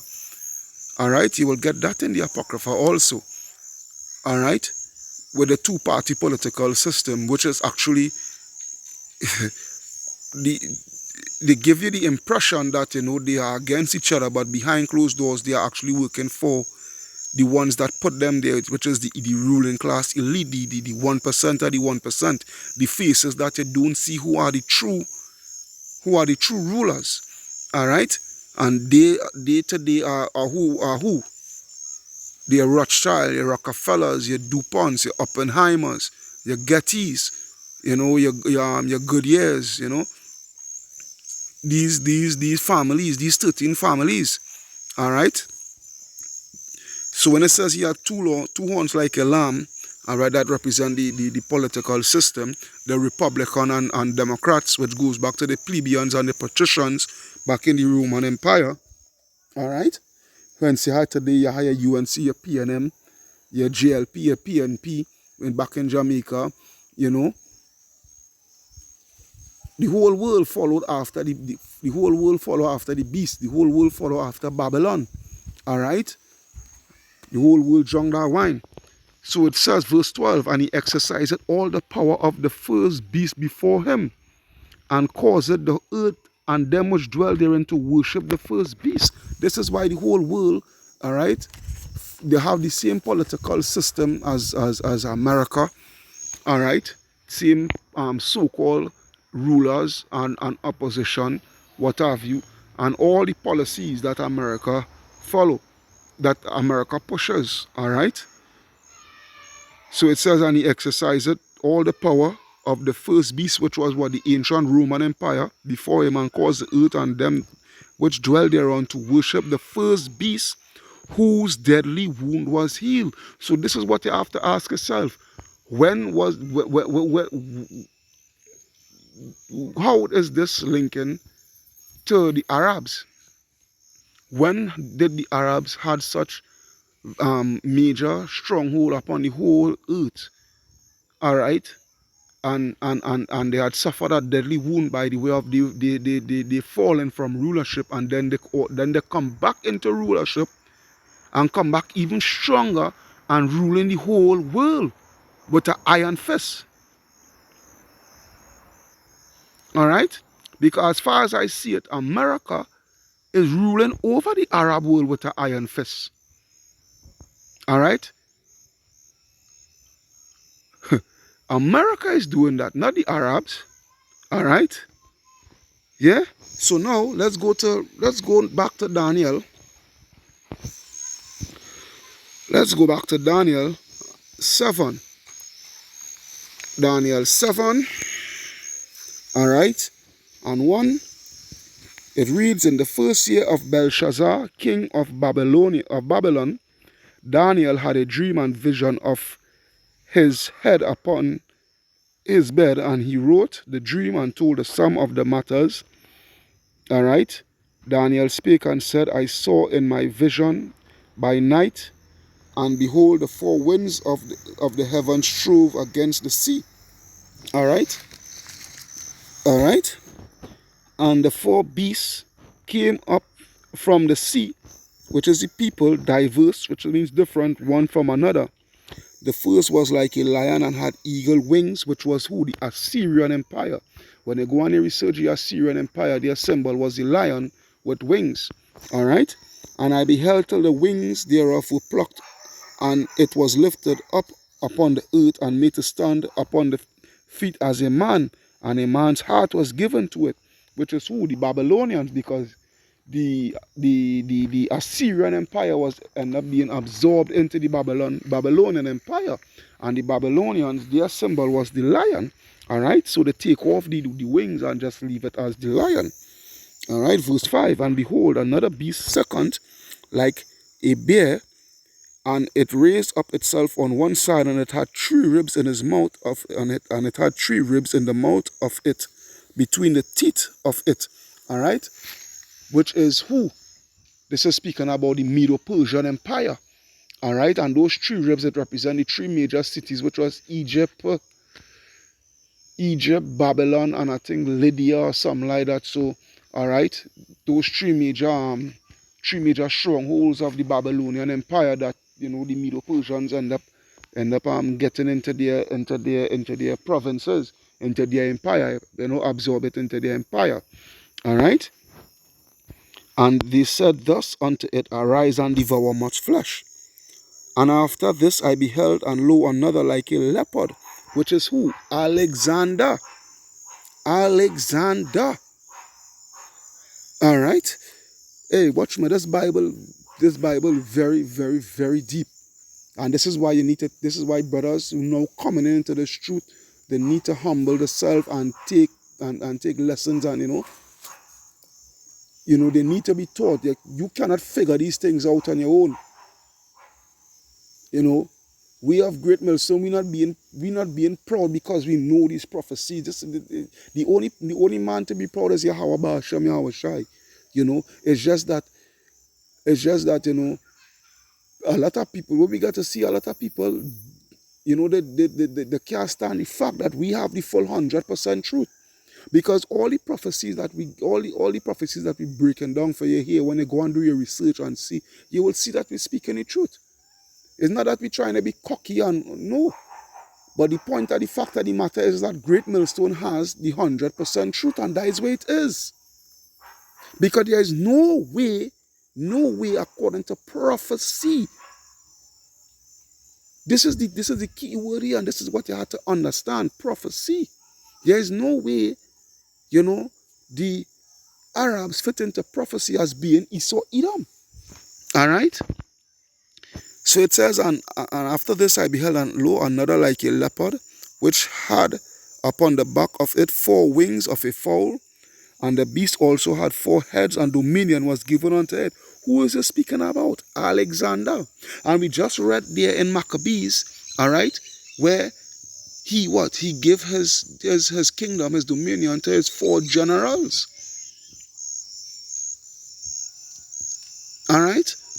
This what it's speaking about here. This here is the prophecy, and the prophecy was fulfilled. The prophecy was fulfilled. Right? You see the fulfillment of the prophecy in the book of Maccabees. Precept upon precept, line upon line, here a little, there a little. Through thy precepts I get understanding, and I hate every false way. All right? Now this here, now watch this. And after this, in the night visions, and behold, a 4th beast, dreadful and terrible and strong exceedingly, and it had great iron teeth. It had great iron teeth. All right? The Romans were known for making weapons out of iron. They were the first to make weapons out of iron. The Romans, not the Arabs. And the Romans, when they go into history, the Romans were Edomites. Also the Grecians. All right? And the Grecian Empire was absorbed into the Roman Empire, which was known as what? The Greco-Roman Empire. All right? So it says, and it had a great iron teeth. What a teeth does, a teeth what? A teeth devours. All right? When something a teeth, it devours. All right? It devoured and break in pieces and stamped the residue with the feet of it. Where is that residue? The other empires that was before it. All right? Nobody couldn't stand. No empire couldn't stand. No nation at the time couldn't stand the ferocity of the Roman Empire. All right? And they came back with that same trait during the Renaissance period. All right? The so-called white man came back with the same traits. Who could make war with the beast? Its deadly wound was healed. All the world wondered after the beast. Where according to prophecy here, you see in the Arabs, all right, being prophesied, all right, and they being the 5th beast. Because the scripture only talk about the 4 beasts. The scripture only talk about the 4 beasts. Where is the 5th beast in the scriptures? Nowhere to be found. Because Muhammad, he came on the Arabs and them started thing on the scene when Muhammad came out with the dotish wannabe religion. And they did not have world dominance and hegemony and what have you. Alright? A matter of fact, Muhammad wasn't even prophesied in the scriptures. That is just to show you. Muhammad was not even prophesied in the scriptures. Alright? To say, alright, they will be the fulfillment of Babylon the Great, mystery Babylon. Alright? So it says, and it break in pieces and stamped the residue of the feet thereof. It was diverse from all the beasts that was before it, and it had 10 horns. Alright? Which goes into the 10 major provinces back then. Alright? And I considered the horns, verse 8, and I considered the horns, and behold, there came up among them another little horn, before whom there were 3 of the first. Now this here now. When did the Arabs fulfill this prophecy here? And I considered the horns, and beheld, there came up among them another little horn. That little horn is who? America. And we're going to prove it, because when I finish here, I'm going to go to Revelation 17. Alright? Yeah? That another little horn is America, before whom there were the tree of the first plucked up by the roots. Who is that tree? It is speaking about Portugal, Spain, alright, France, alright, and England, because America came out of England. Alright, America came out of England. And beheld in his eyes, in this horn were eyes like a man, and a mouth speaking what? A mouth speaking great things.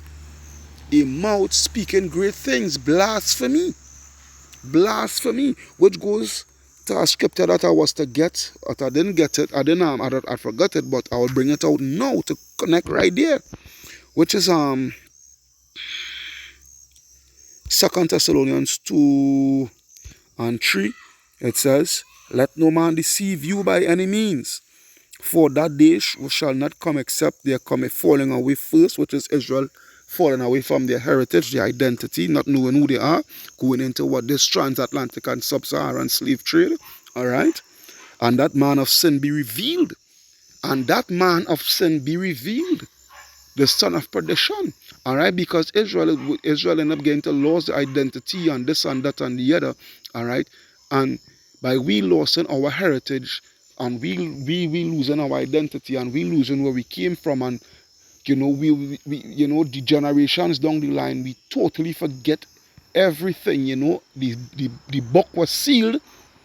All right. Most importantly, the book was sealed. We not going to understand our own book.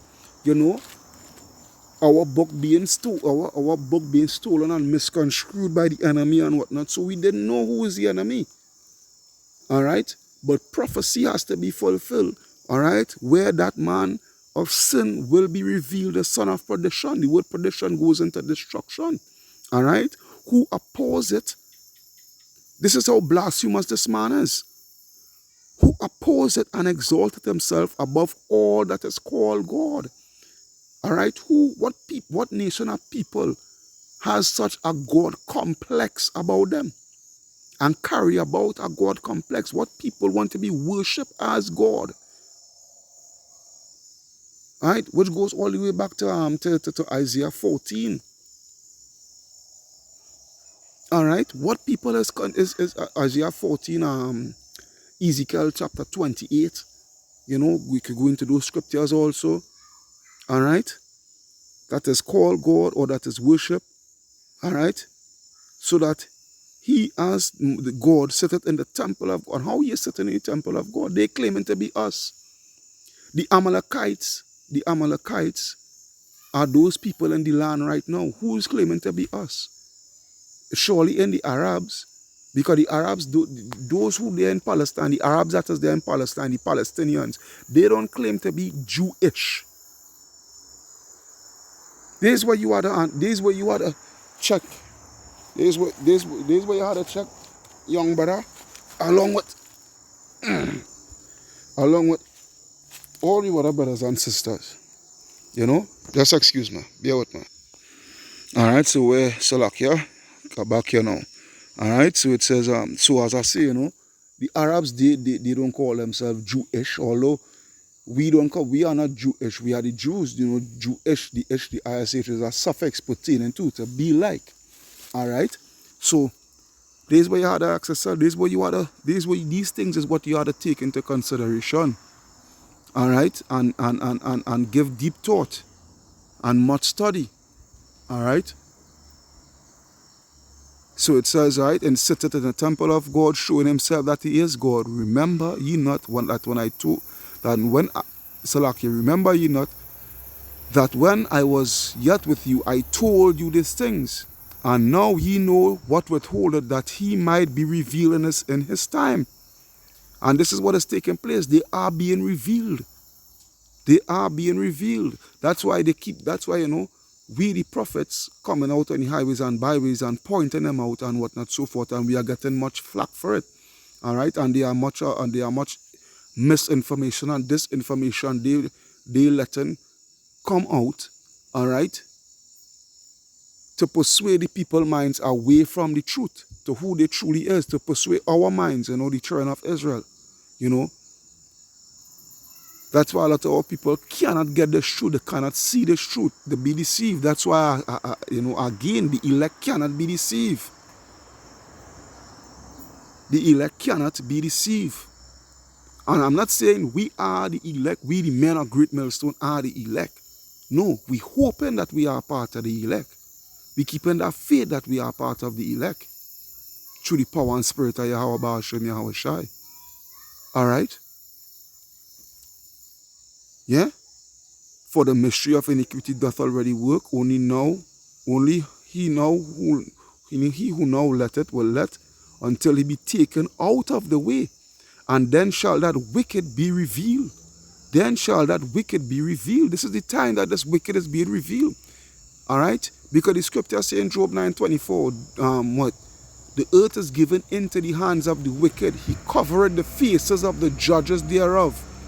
He covered the faces of the judges thereof. If not, where and who is he? If the so-called white man is not the white man, if he's not the white man, then who? Where? Who? If he's not the wicked, if the so-called white man is not the wicked, then who else? You don't see an Arab Jesus, all right? I speaking verbatim. You don't see an Arab Jesus. You don't see an East Indian Jesus. Alright, you don't see an African Jesus, them Hamites and them, alright? You don't see a Chinese Jesus, you don't see a Japanese Jesus, but who it is paint over all the images, all the, you know, paint over Yahweh Shai into being a so-called white man with blonde hair, blue eyes, and pink lips, and has that image through the whole four corners of the earth and have the world bowing to that image. Who? The Arabs not fulfilling that prophecy, because that prophecy is written in Wisdom of Solomon 14. That prophecy of the image of Yahweh Shai being tarnished and tampered and whitewashed, that prophecy is written in Wisdom of Solomon chapter 14. And it surely hasn't been fulfilled by the Arabs. I could tell you that one. Alright? And then shall that wicked be revealed, whom the Lord shall consume with the spirit of his mouth. Where's the spirit of his mouth? The prophets. Bringing out this truth. Alright? And letting you know who the wicked is. And shall destroy with the brightness of his what? Of his coming. Even him whose coming is after the what? After the work of Satan, with all power and signs and what? And lying wonders. Who is doing that? With the pharmaceutical industry, you know, the AI technology and all these things, the technology on the whole, all right, and all these things. Who is doing that? Who it is actually have a space force, building up a space force, to fight against Yahweh Shai on his return. Who was doing that? Who doing that? Come on, man. Come on. Come on. Yeah, this way it is. Yeah? Let's take a look at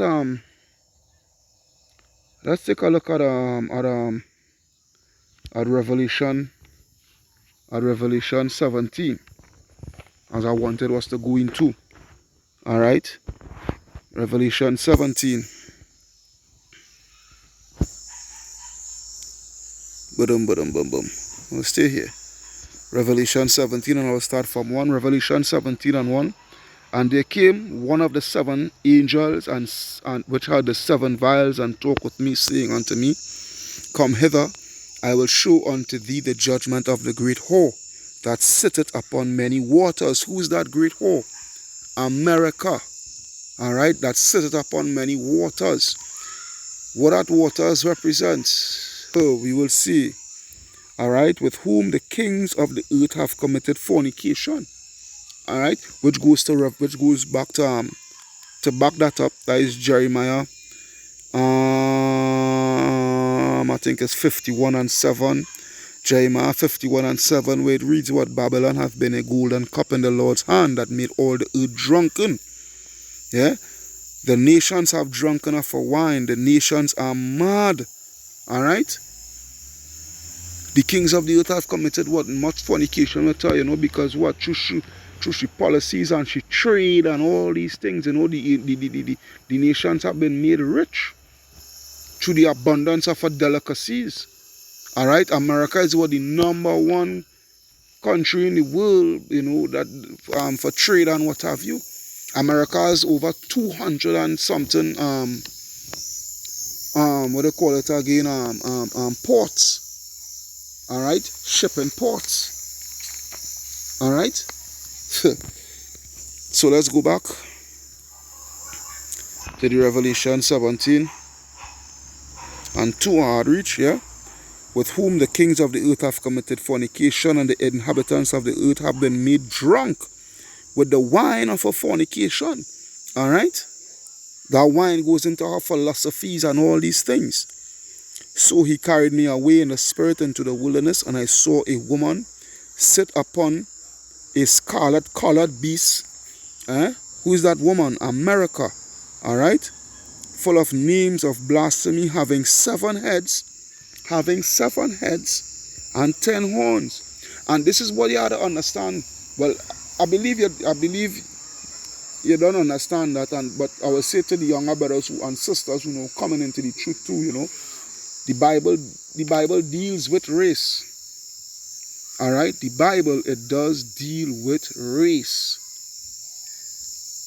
Alright, and this, what it's speaking about here, it's teaching you here in this Revelation 13, Revelation 17, Revelation 18, Revelation 20, whatnot. It's speaking about a particular race of people that is upon the face of the earth, that is ruling right now and ruling in much wickedness. Alright? Having 7 heads and 10 horns. I just explain what that 7 head and 10 horns, what it means, who it actually speaking about. And the woman was arrayed in purple and scarlet. Purple and scarlet represents, kingly status, royalty, so they in rulership. And who is that? America. Alright? And decked with gold and precious stones and pearls, which represent the children of Israel. Those do, because what how they have been decked with gold, how they have been decked with gold and stone. As I say, it represents the children of Israel, because they use the children of Israel, alright, for them to gain all the riches that they have now. By what? By enslaving us. Alright? By free labor. America was built on what? Free labor. Off of the backs, alright, through the blood, sweat, and tears of the children of Israel. All 12 tribes. All 12 tribes. Alright, the so-called Negroes, Hispanics, and Native American Indians. Alright? Alright? Having a golden cup in her hand. Alright? Which is what? She riches. Alright? Full of abominations. Again, is the Arabs pushing and enforcing alphabet rainbow people lifestyle and rights, alphabet rights and all these things, having a day for to celebrate. Now a day, a whole month, having a whole month, set aside for these people. No, this lifestyle is outlawed. All right, in the Arab world.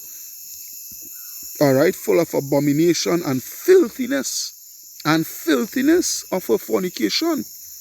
And upon her forehead was a name written, Mystery Babylon. Mystery Babylon. All right, Mystery Babylon the Great. Why is it a mystery? Because, what is that boy? Yeah, why was it a mystery? All right, because the people, the world didn't really get to understand, the scriptures, to really pinpoint and look at the characteristics of who is actually fitting this characteristics, of ancient Babylon. All right, there's where it is. Because ancient Babylon was known for all these things. All right, but the scripture talk about a new Babylon, mystery Babylon. All right, and who fitted that? America. All right. Mystery Babylon the Great, the mother of harlots and abominations of the earth. Yeah, that's why this when you go to let me go to it. Psalms. I'm gonna go back to it. Psalms. I'm gonna go to it. Psalms 137. Psalms 137, and I'll start at 7. Psalms 137 and 7. It reads, "Remember, O Lord, the children of Edom, in the day of Jerusalem, who said, raise it, even to the foundation thereof. O daughter of Babylon." All right, because America is the daughter of Babylon. O daughter of Babylon, who are to be destroyed. Yeah, who art to be destroyed. America, happy shall he be that rewarded thee as thou hast served us. Happy shall he be that taketh and dasheth thy little ones against a stone. And this is what is going to take place with you Edomites. We are going to do you just as you did to us, and we are going to reward you as you rewarded us, and we are going to dash your little ones against the stones. And that time to come. All right. So now, let's go back to the Revelation 17. All right, and I think it was verse 5 I had reached. Yeah. So, verse 6. "And I saw the woman drunken with the blood of the saints and the blood of the martyrs of Yahushua. And when I saw, I wondered with great admiration. And the angel said unto me, Wherefore didst thou marvel? I will tell thee the mystery of the woman and of the beast that carrieth her." The beast, which is who? EU and NATO. Because America is head of NATO. All right? And America, although they are not part of the EU, but they are the ones that call the shot. All right? And the EU, the European Union, they have to go with the orders and whatnot and the direction, all right, of America. Because America, what you have to understand, America is Rome all again. America is Rome reincarnated. All right? "And the beast that carried her, which had the 7 heads and 10 horns." The beast, now watch this. Because if you don't have the understanding, this could trip you up here. Because this going all the way back to Daniel 7. Daniel 7 and verse 8. "The beast that thou sawest was and is not." The beast that thou sawest was, which was what? Was the Roman Empire, ancient Roman Empire, and is not. Because why? They had been taken down by the Byzantine Empire. All right? "And shall ascend out of the bottomless pit," which I had read in Revelation 20 and verse 3. All right? "And shall ascend out of the bottomless pit and go into perdition." All right? "And they that dwell on the earth shall wonder, whose name were not written." Salakia shall ascend out of the bottomless pit. Ascend is the water to come up. All right? That bottomless pit represents Europe. All right? That bottomless pit represent Europe. It represent the Caucasus Mountain. All right. So it says, and shall ascend out of the bottomless pit. All right, and go into perdition, go into destruction. All right. When they came out, they went on conquest, on conquering, colonization. All right, and they colonized the so-called white man, literally colonized the whole world. There's only 5 countries in the whole world the so-called white man never been able to conquer. Only 5 nations in the world, 5 countries in the world, Esau, Edom, the so-called white man, never been able to conquer. Japan was one of them. I forget who is the next 4. I gotta go and research it. But Japan for sure was one of them. Japan and Ethiopia. Ethiopia had never been conquered. Mussolini tried, but he failed. Yeah? Ethiopia is the only country in Africa that had never been colonized. All right, when it had the treaty, the Berlin Treaty, where all these European nations gathered in Berlin to split up Africa. All right, all these other countries been conquered and whatnot, and had influence under the so-called white man in Africa, excepting for Ethiopia. All right. So it says, and when so whose name was not written in the book of life from the foundation of the world, when they behold the beast that was, which was what, the ancient Roman Empire, and is not, because they had fell, all right, and yet is, because why? They came back through the Renaissance period. This is the new and revised Roman Empire we are living in right now.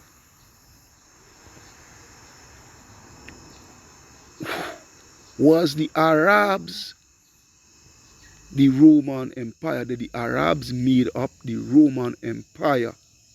This is the question you have to ask yourself.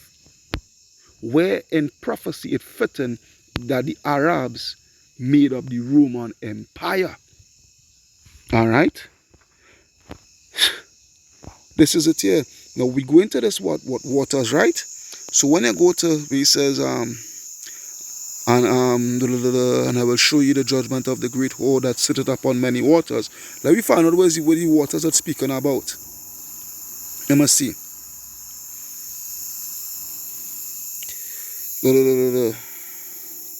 Bear with me, eh? Alright, so I can start from verse 11, Revelation 17:11. The beast that was and is not, and even he is the 8th. It's a good thing I start at 11. And even he is the 8th. There's the reason why it's saying even he is the 8th. Let me go back to the Daniel 7. The lesson may be long. But everything that I'm saying here is on point. And everything I'm saying here, I hope that, there's a young brother and any other that watch it, they be edified. So, we're going back to the Daniel 7 and verse 8. Daniel 7 and verse 8. Is it 8 or 9? 8. Let me see. Yes, 8. Daniel 7 and 8. And I considered the horns, and behold, there came up among them another little horn. Who did I say that was? America. Before whom there were 3 of the first plucked up by the roots. Who was the first 3 that I call? Because this 3 head going into the 7 heads. This 3 here is speaking about what? Portugal, Spain, France, all right, the French and the English, the British. All right, go and do your research. All right, and behold, in this horn were eyes like the eyes of a man, and a mouth speaking great things, which is America. So now, when you go back to the Revelation 17, and what reach 11? Revelation 17 and 11. And the beast that was and is not, even he is the 8th. How is saying, why is he is the 8th? Because America is the 8th. America came out of Britain. America gained their independence from Britain through the Revolutionary War. This is the prophecy here of America coming into existence. This is the prophecy of America, Mystery Babylon. Yeah, Mystery Babylon, the great, the mother of harlots and abominations of the earth. All right? And is of the seven. And is of the seven. Why? Because these seven were seven major Edomite empires that ruled upon the face of the earth and ruled over the earth with the policies and the hegemony and the military and what have you. All right? Whew. I love this work, boy. And go it into perdition. Go it into what? Go it into destruction. All right? Comment. And we will see what it means by going into destruction. And the 10 horns which thou sawest are 10 kings which have received no kingdom as yet. All right? The European Union, why they haven't received no kingdom as yet? All right? Because they haven't been able to fulfill the new world order. All right? They're just ruling. They're just ruling. You know, they're having the little play, as you would say, they're having the little play. But hey, America is the one that is on top. America is calling the shots. All right? Which have received no kingdom as yet, but receive power. They receive power as kings 1 hour with the beast. All right? They receive power. All right? Because America is at the top, and you know, America is guarding them that they could go about upon the face of the earth and reap much havoc upon the face of the earth, and you know, and suffer no repercussions for their actions. All right, these have one mind, they all have one mind, and shall give their power and strength unto the beast, the system. All right, the system. All right, which is the governmental.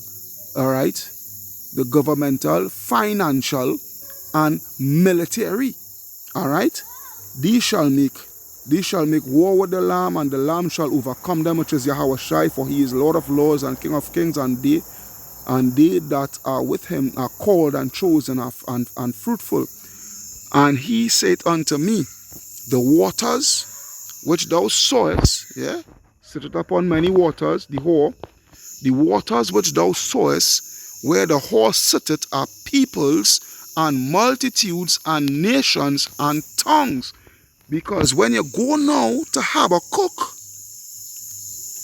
precept upon precept, line upon line, Habakkuk 2 and 4, behold, his soul which is lifted up is not upright in him. Who is that? Esau, Edom. But the just shall live by his faith, which is who? Israel, the elect. Yea, also because he transgressed by wine, he is a proud man, neither keepeth at home. All right? This is why he ruleth on, he sitteth on many waters. He never keepeth at home. With this going into America having the embassies in nearly all the countries upon the face of the earth, and over 750 something military bases worldwide. Is the Arabs accomplishing such feat? A matter of fact, the Arabs, they have to be armed and aided by America. Saudi Arabia, all right, because America, the hegemony, all right, by the US dollar, all right, the petrodollar, all right, which the work was working hand in hand with the arm with Saudi Arabia, all right, where you had if you want to buy oil, because America, the dollar is the world reserve currency. All right, they knock off the British from the British pound being the world reserve currency. All right, from the Bretton Woods agreement back in the 40s, I think it was 46 or something like that, 1946. All right, and they replace it, all right, with their dollar. All right, but back then that was being backed by gold. Not until the 70s when Nixon come on the scene and whatnot. I think it was Nixon when he came on the scene, where he take up the gold standard, and then Kissinger, he was the man that went to the Arabs, you know, and struck that deal, all right, where the US dollar was now being backed by oil. All right, so now where you had to, in order for you to buy oil, and whatnot. You have to do the trade in dollars, in US dollars. And what was taking place is that in the deal, America, the Arabs, Saudi Arabia, and these other Arab countries, they would sell the oil in US dollars, all right, and in return, the US will arm these nations, all right. If the Arabs were Esau, Edom, and they were mystery Babylon, and Dubai was mystery Babylon, they would have been the ones supplying the arms, and their dollar would have been on top, and they would have been having the hegemony. But the Arabs is not fulfilling such a prophecy. All right? Yea, also because he transgressed by wine, he is a proud man, neither keepeth at home, who enlargeth his desire as hell, and is as death. Because everywhere they go, these people brings death and hell upon the people, and cannot be satisfied. Yeah, and cannot be satisfied. They're greedy as hell. All right? But gathereth unto him all nations, and heapeth unto him all people. And who want to do, who is doing, working hard to accomplish such feat via the new world order, the great reset? Who is fulfilling that prophecy? All right? Shall not all these take up a parable against him, and a taunting proverb against him, and say, woe unto him, woe to him that increaseth that which is not his? How long shall he laden himself with thick clay, which goes into debt, heavy debt? Because America, they are in heavy debt right now. Shall they not rise up suddenly, that shall bite thee and awake, that shall vex thee, and thou shalt be for booties unto them? Because thou hast spoiled many nations, all the remnant of the people shall spoil thee, because of man's blood, for the violence of the land and of the city, and all that dwell therein. Right? Woe unto him that coveteth an evil covetousness to his house, that he may set his nest on high, that he may be delivered from the power of evil. All right? This is what these people is known for, bringing death and hell and what have you, which goes right back to Revelation 6. Revelation 6, and I think I will start at verse 4, Revelation 6 and 4. And there went out another horse that was red. You must see, yeah, I'll start at 4. That was given unto him, and power was given unto him, that sat thereon to take peace from the earth. That sat thereon to take peace from the earth. Power was given unto him, which goes all the way back to Daniel 4 and 17, which I just read. And that they should kill one another, and there was given unto him a great sword. And this is speaking about World War I. That they should kill one another. All right? Because World War I and World War II was fought amongst what these Edomites. They are, because what? They are a house divided. All right? And that great sword, it is speaking about the weaponry.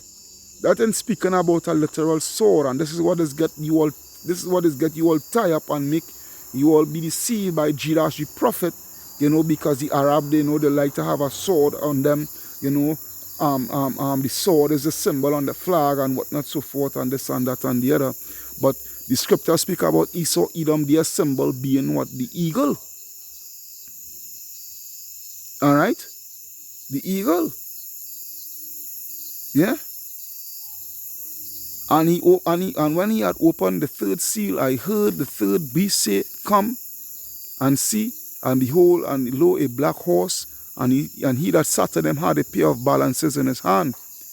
And I heard a voice of the midst of the four beasts say, a measure of wheat for a penny, and 3 measures of barley for a penny. See that thou hurt not the oil and the wine. This is going into the ancient Roman Empire, when they was going through, the desolate times and whatnot, so forth. But when I talk about hurting the oil and the wine, and also going into now, with the current financial system and what have you, all right, and going into now into the world economic system and what have you, how it declining, all right. But that oil and wine it's speaking about the word, all right? That the word not be tampered with, all right? That the full understanding and truth, continue to proceed. Verse 7. And when he had opened the fourth seal, I heard the voice of the fourth beast say, Come and see. And I looked, and behold, a pale horse, Esau, Edom. And his name that sat on him was Death, and hell followed, which we just read in Habakkuk 2 and 5. And hell followed with him, and power was given unto him over the fourth part of the earth to kill with the sword and with hunger. Who is orchestrating a literal, purposeful world famine right now? Who? And kill with hunger and with death and with the beasts of the earth. It's not the Arabs that is fulfilling this prophecy. Alright? It's Esau, Edom. Alright? You guys have to know your enemy. Know your enemy. Literally know your enemy. Now, we're not saying the Arabs is not the enemy. These Arabs is our number 2 enemy, pursuant to Psalms 83. Alright, but your main enemy is Esau, Edom. Yeah? That's why when you go to Sirach, not Sirach, is it Sirach? Yeah, Sirach. Sirach 9 and 13, where it reads, Keep thee far from the man that hath power to kill. That's why the scripture says, Never trust thine enemy, which is who? Esau, Edom. Keep thee far from the man that hath power to kill, so shall thou not doubt the fear of death. And if thou come unto him, make no fault, lest he take away thy life presently. Remember that thou goest in the midst of snares, and that thou walkest upon what? The embattlements of the city. Because this man is only known for major death and hell upon the face of the earth. Alright? I think I have two more scriptures to read. Alright? 2 more scriptures to read. And watch this. Let's take a look at Obadiah. There's the second to last scripture, Obadiah 1 and 1. It reads, The vision of Obadiah, thus saith the Lord concerning Edom. We have heard a rumor from the Lord, an ambassador is sent among the heathen. Yeah, arise ye, and let us rise up against her in battle. Behold, I have made thee small among the heathen. Thou art what? Greatly despised. The whole world here, this so-called white man. Yeah, the whole world is coming up against the so-called white man. Alright? Shameful spewing shall be thy glory. Alright? Verse 3, that's roughly paraphrasing. Verse 3, the pride of thine heart hath deceived thee. Thou that dwellest in the clefts of the rock, Caucasus mountains, even going all the way back to when there was in the land, all right, in Basra, all right, where in Petra, all right, which is now known as modern day Jordan, all right. They were always known to be living in the clefts, in the rocks. And when you take a look at the structure when there was in Petra, in Mount Seir, Salakia, in Mount Seir, when you take a look at the infrastructure that they have carved out in the mountains in Mount Seir, is the same infrastructure and the same built and what have you, all right, that they had copied when there was in the Grecian and Roman Empire, and it's the same thing today in the cities all over the world, in England, in America, all the capital buildings in America, all right, is the same structure with the Roman columns and whatnot, so forth. Esau, Edom is the so-called white man. Prophecy proves that Esau, Edom is the so-called white man. Alright, whose habitation is high, that saith in his heart, who shall bring me down to the ground? Alright? Yeah? Though thou exalt thyself as the eagle, and thou set thy nest among the stars, yeah, which is what? The satellites and all these things, and the space stations and all these things, then shall I bring thee down, saith the Lord. Alright? And funny enough, the symbol of the so-called white man is the eagle, the Spanish. Hitler, his symbol was the eagle. America, their symbol is the American bald eagle. Alright? I say Spain. You know, when I go through all through I had to do a part 2 in this year, you know. I had to do a part 2 in this. Let's go to the last scripture to go to link with that Obadiah 1 and 4. Let's go to 2nd Esdras. 2nd Esdras 11 and 30, I think it was 37 or 36. 2nd 37. All right, 37. All right. So it says, 2nd Esdras 11:37, which is the last scripture. And I beheld, and lo, as it were a roaring lion chased out of the wood. All right, that roaring lion represents Yahweh Shai. And I saw he that sent out a man's voice unto the eagle, which is who? Esau, Edom, because that is their symbol. All right, the eagle, and said, and they just this is because you know what is going into. When I go to verse 1, 2nd Esdras 11. 2nd Esdras 11. It is actually going into this here is Esdras prophesying 400 years before the coming. Yeah, I think it was 400 or a little more than or more than 400. All right, prophesying the coming of the Roman Empire. All right, but there is too much meat. I don't want to give you all that meat. All right, but the 12 feathered wings and what have you, that going into the 12 Caesars. All right, and the 3 heads that going into the 3 major Caesars that had ruled within the Roman Empire. In the right, when the Roman Empire was, the ancient Roman Empire was in existence. All right, and as I say, the eagle is the symbol of Esau, Edom.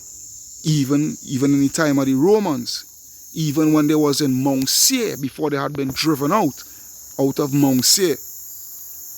All right, so it says right, and I saw that he sent out a man's voice unto the eagle and said, hear thou, I will talk with thee, and the highest shall say unto thee, art not thou it that remainest of the 4 beasts? Where are 4 beasts speaking about? The prophecy of the 4 beasts from Daniel. All right, and they are the remainder of the 4 beasts. All right, because why? They are the new and revised Roman Empire. They have come back. All right, their deadly wound was healed. All right, whom I made to reign in my world, that the end of their times might come through them. How the end of their times is coming through them? Because why? Their blessing is the sword. Their blessing is the sword. And their times is going to come through them, because they are going to destroy themselves by the greatest sword that they have ever created. Which is who? Which is what, Salakia? The thermal nuclear missile. They have created it, the Oppenheimer. The Oppenheimers, they were the ones to create the first atomic bomb. The Oppenheimers were what? Were so-called white people, Edomites. All right, Edomites. All right, which goes in, this prophecy goes into Isaiah 54 and 6 and 16, I think. Let me see if I can get it undone the story, yes, boy. Let's see, Isaiah 54 and 16, where it reads, behold, I have created the smith that bloweth the coals and the fire. The smith is who? The scientist. The smith represents the scientists that blow the coals and the fire.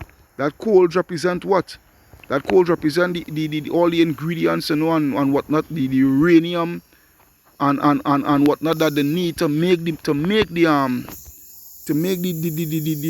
nuclear missile. You know, all the ingredients that they need to make the uranium missile, the nuclear missile, and that bringeth forth an instrument for his work. And I have created the waste to destroy. Where's that instrument? the missile, the thermonuclear missile, the warheads. Alright, that's why the end of their time is going to come through them. Alright, hope you're getting the understanding. 2nd Esdras 11, and I think I'll reach 38. Alright, no, actually 39, but going on to verse 40. And the fourth came and overcame all the beasts that were passed. They overcame all the beasts that were passed and had power over the world. The Arabs do not have power over the world. The so-called white man does. With great fearfulness and over the whole compass of the earth with much wicked oppression, and so long time dwelt he upon the earth with deceit. For the earth hast thou not judged with truth, for thou hast afflicted the meek, thou hast heard the peaceable, thou hast loved liars, and destroyed the dwellings of them that brought forth fruit, which is who? The prophets, and hast cast down the walls of such as did thee no harm. Therefore is thy wrongful dealings come up unto the highest, and thy pride and might on thy pride unto the mighty, which goes back to Revelation 18. Revelation 18, and I think is 4. Let me see.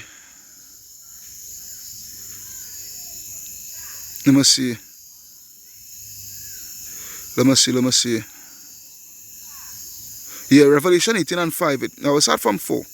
Revelation 18 and 4. And I heard another voice from heaven saying, Come out of her, my people, that ye be not partakers of her sins, and that ye receive not of her plagues, for her sins have reached unto heaven, and Yahweh had remembered her iniquities. So that's why when I go back to the 2nd Esdras 11, and I think it was 40, alright, it was not 40, actually, alright,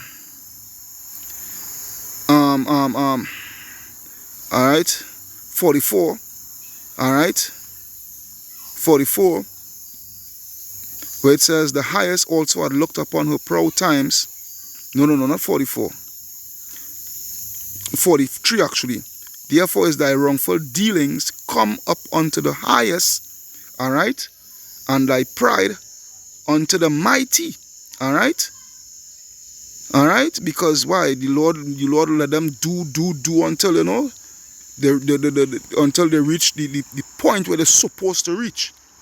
The highest have also looked upon the proud times, right, which goes into the industrial revolutions, the 1, 2, and 3, and they're looking to go into the 4th industrial revolution, all right, and the slavery and all the wealth and all that they had built from slavery and all these things, and behold, they are ended, and his abominations are fulfilled, right? His abominations are fulfilled.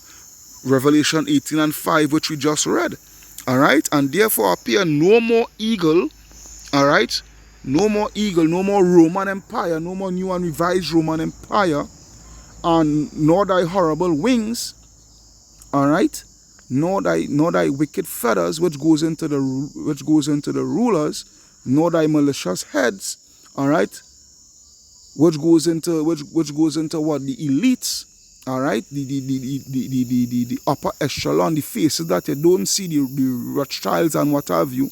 Nor thy hurtful claws, that hurtful claws goes into the military might, all right, nor all thy vain body, that vain body goes into the whole system, all right, that all the earth may be refreshed and may return, being delivered from thy violence, and that she may hope for the judgment, all right, and the mercy of him that made her, which is who?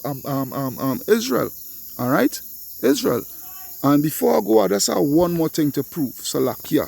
I know 2 hours and change, you know, but I had to go to it. I have to go to it. Let's go back to Genesis. Bear with me. Genesis 36.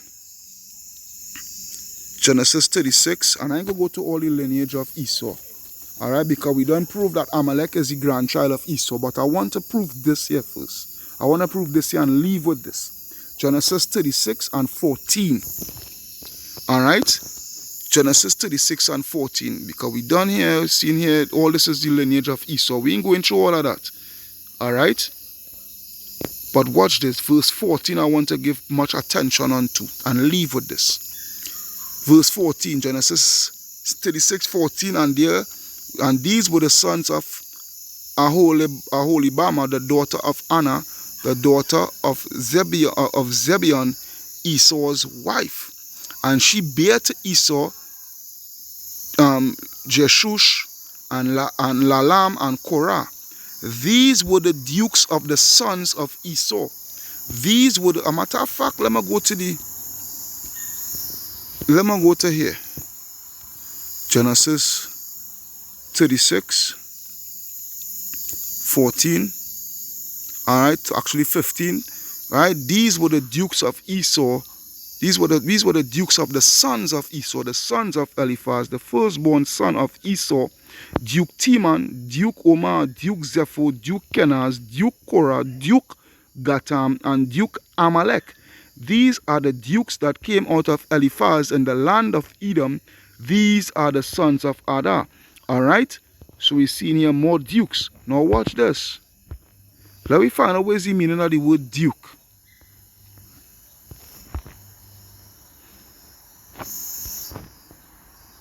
Strong's H441. Aloof. Aloof. Alright, aloof, right? That is the meaning of that, right? That is how it is pronounced in Hebrew. Tame, docile, chief. Alright, friend, it means chief. Alright, chief. When you go into that word chief, web search that. Alright, chief. A leader or ruler of a people or clan. Leader, chieftain, headman, ruler. Alright, now watch this. Alright, commander, alright, master. Alright, we don't get that, right? Now watch this. D-U-K-E.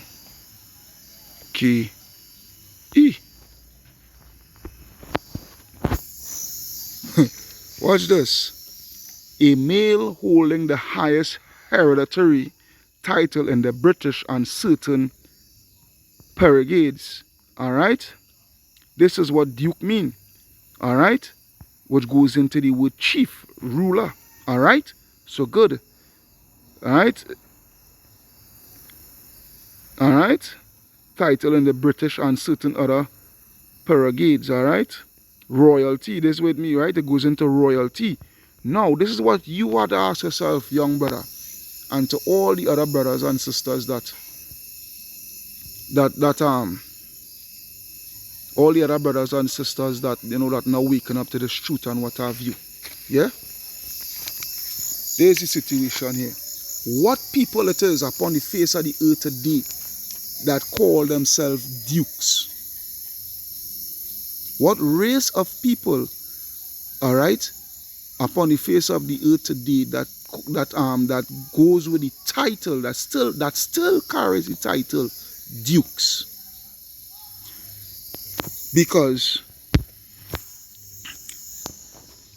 watch this. D-O-E-S does the Arabs,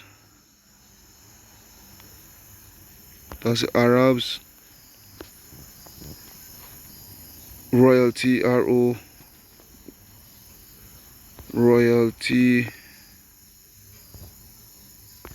has dukes.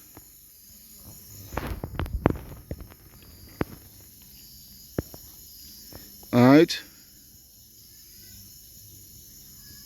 Let me see. Alright. Alright. So good. What are Arab royalty titles? Sheikh is often as a title for Arab royal families. Some emirs of the Arabian Peninsula use the title Sheikh, which goes into elder or lord, as do other members of the extended family. Emir often rendered Amir in older English language from the right. So, because it had something here, let me see something here. Bear with me. Mm,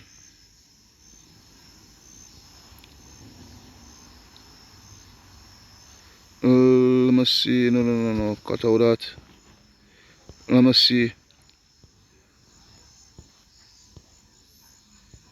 All right. This is what I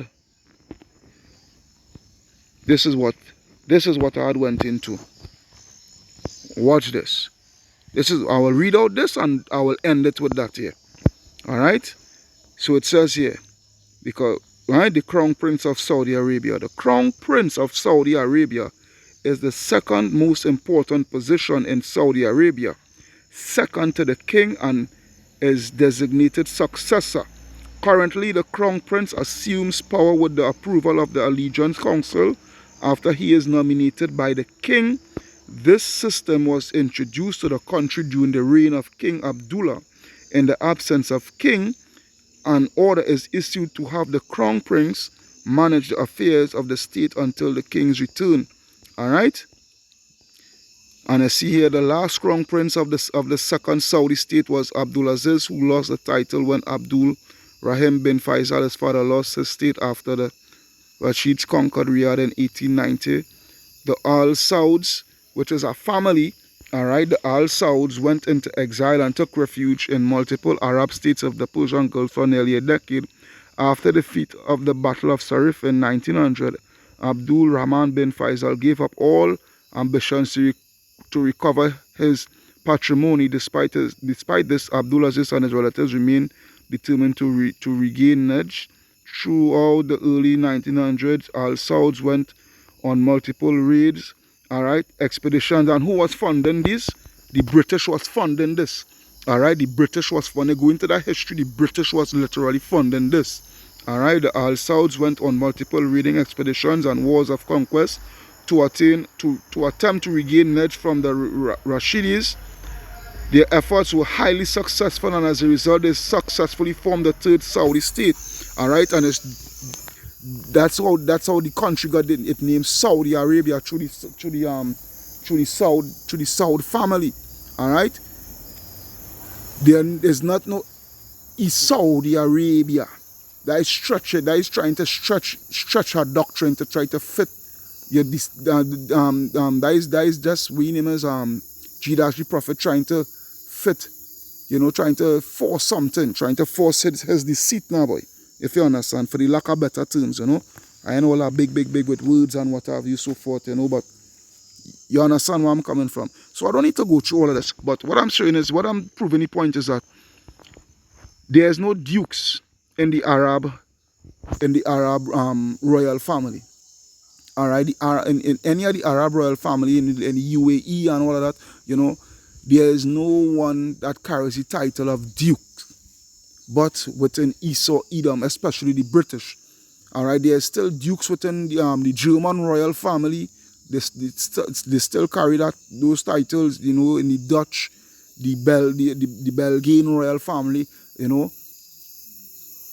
they still carry those titles from ever since back then.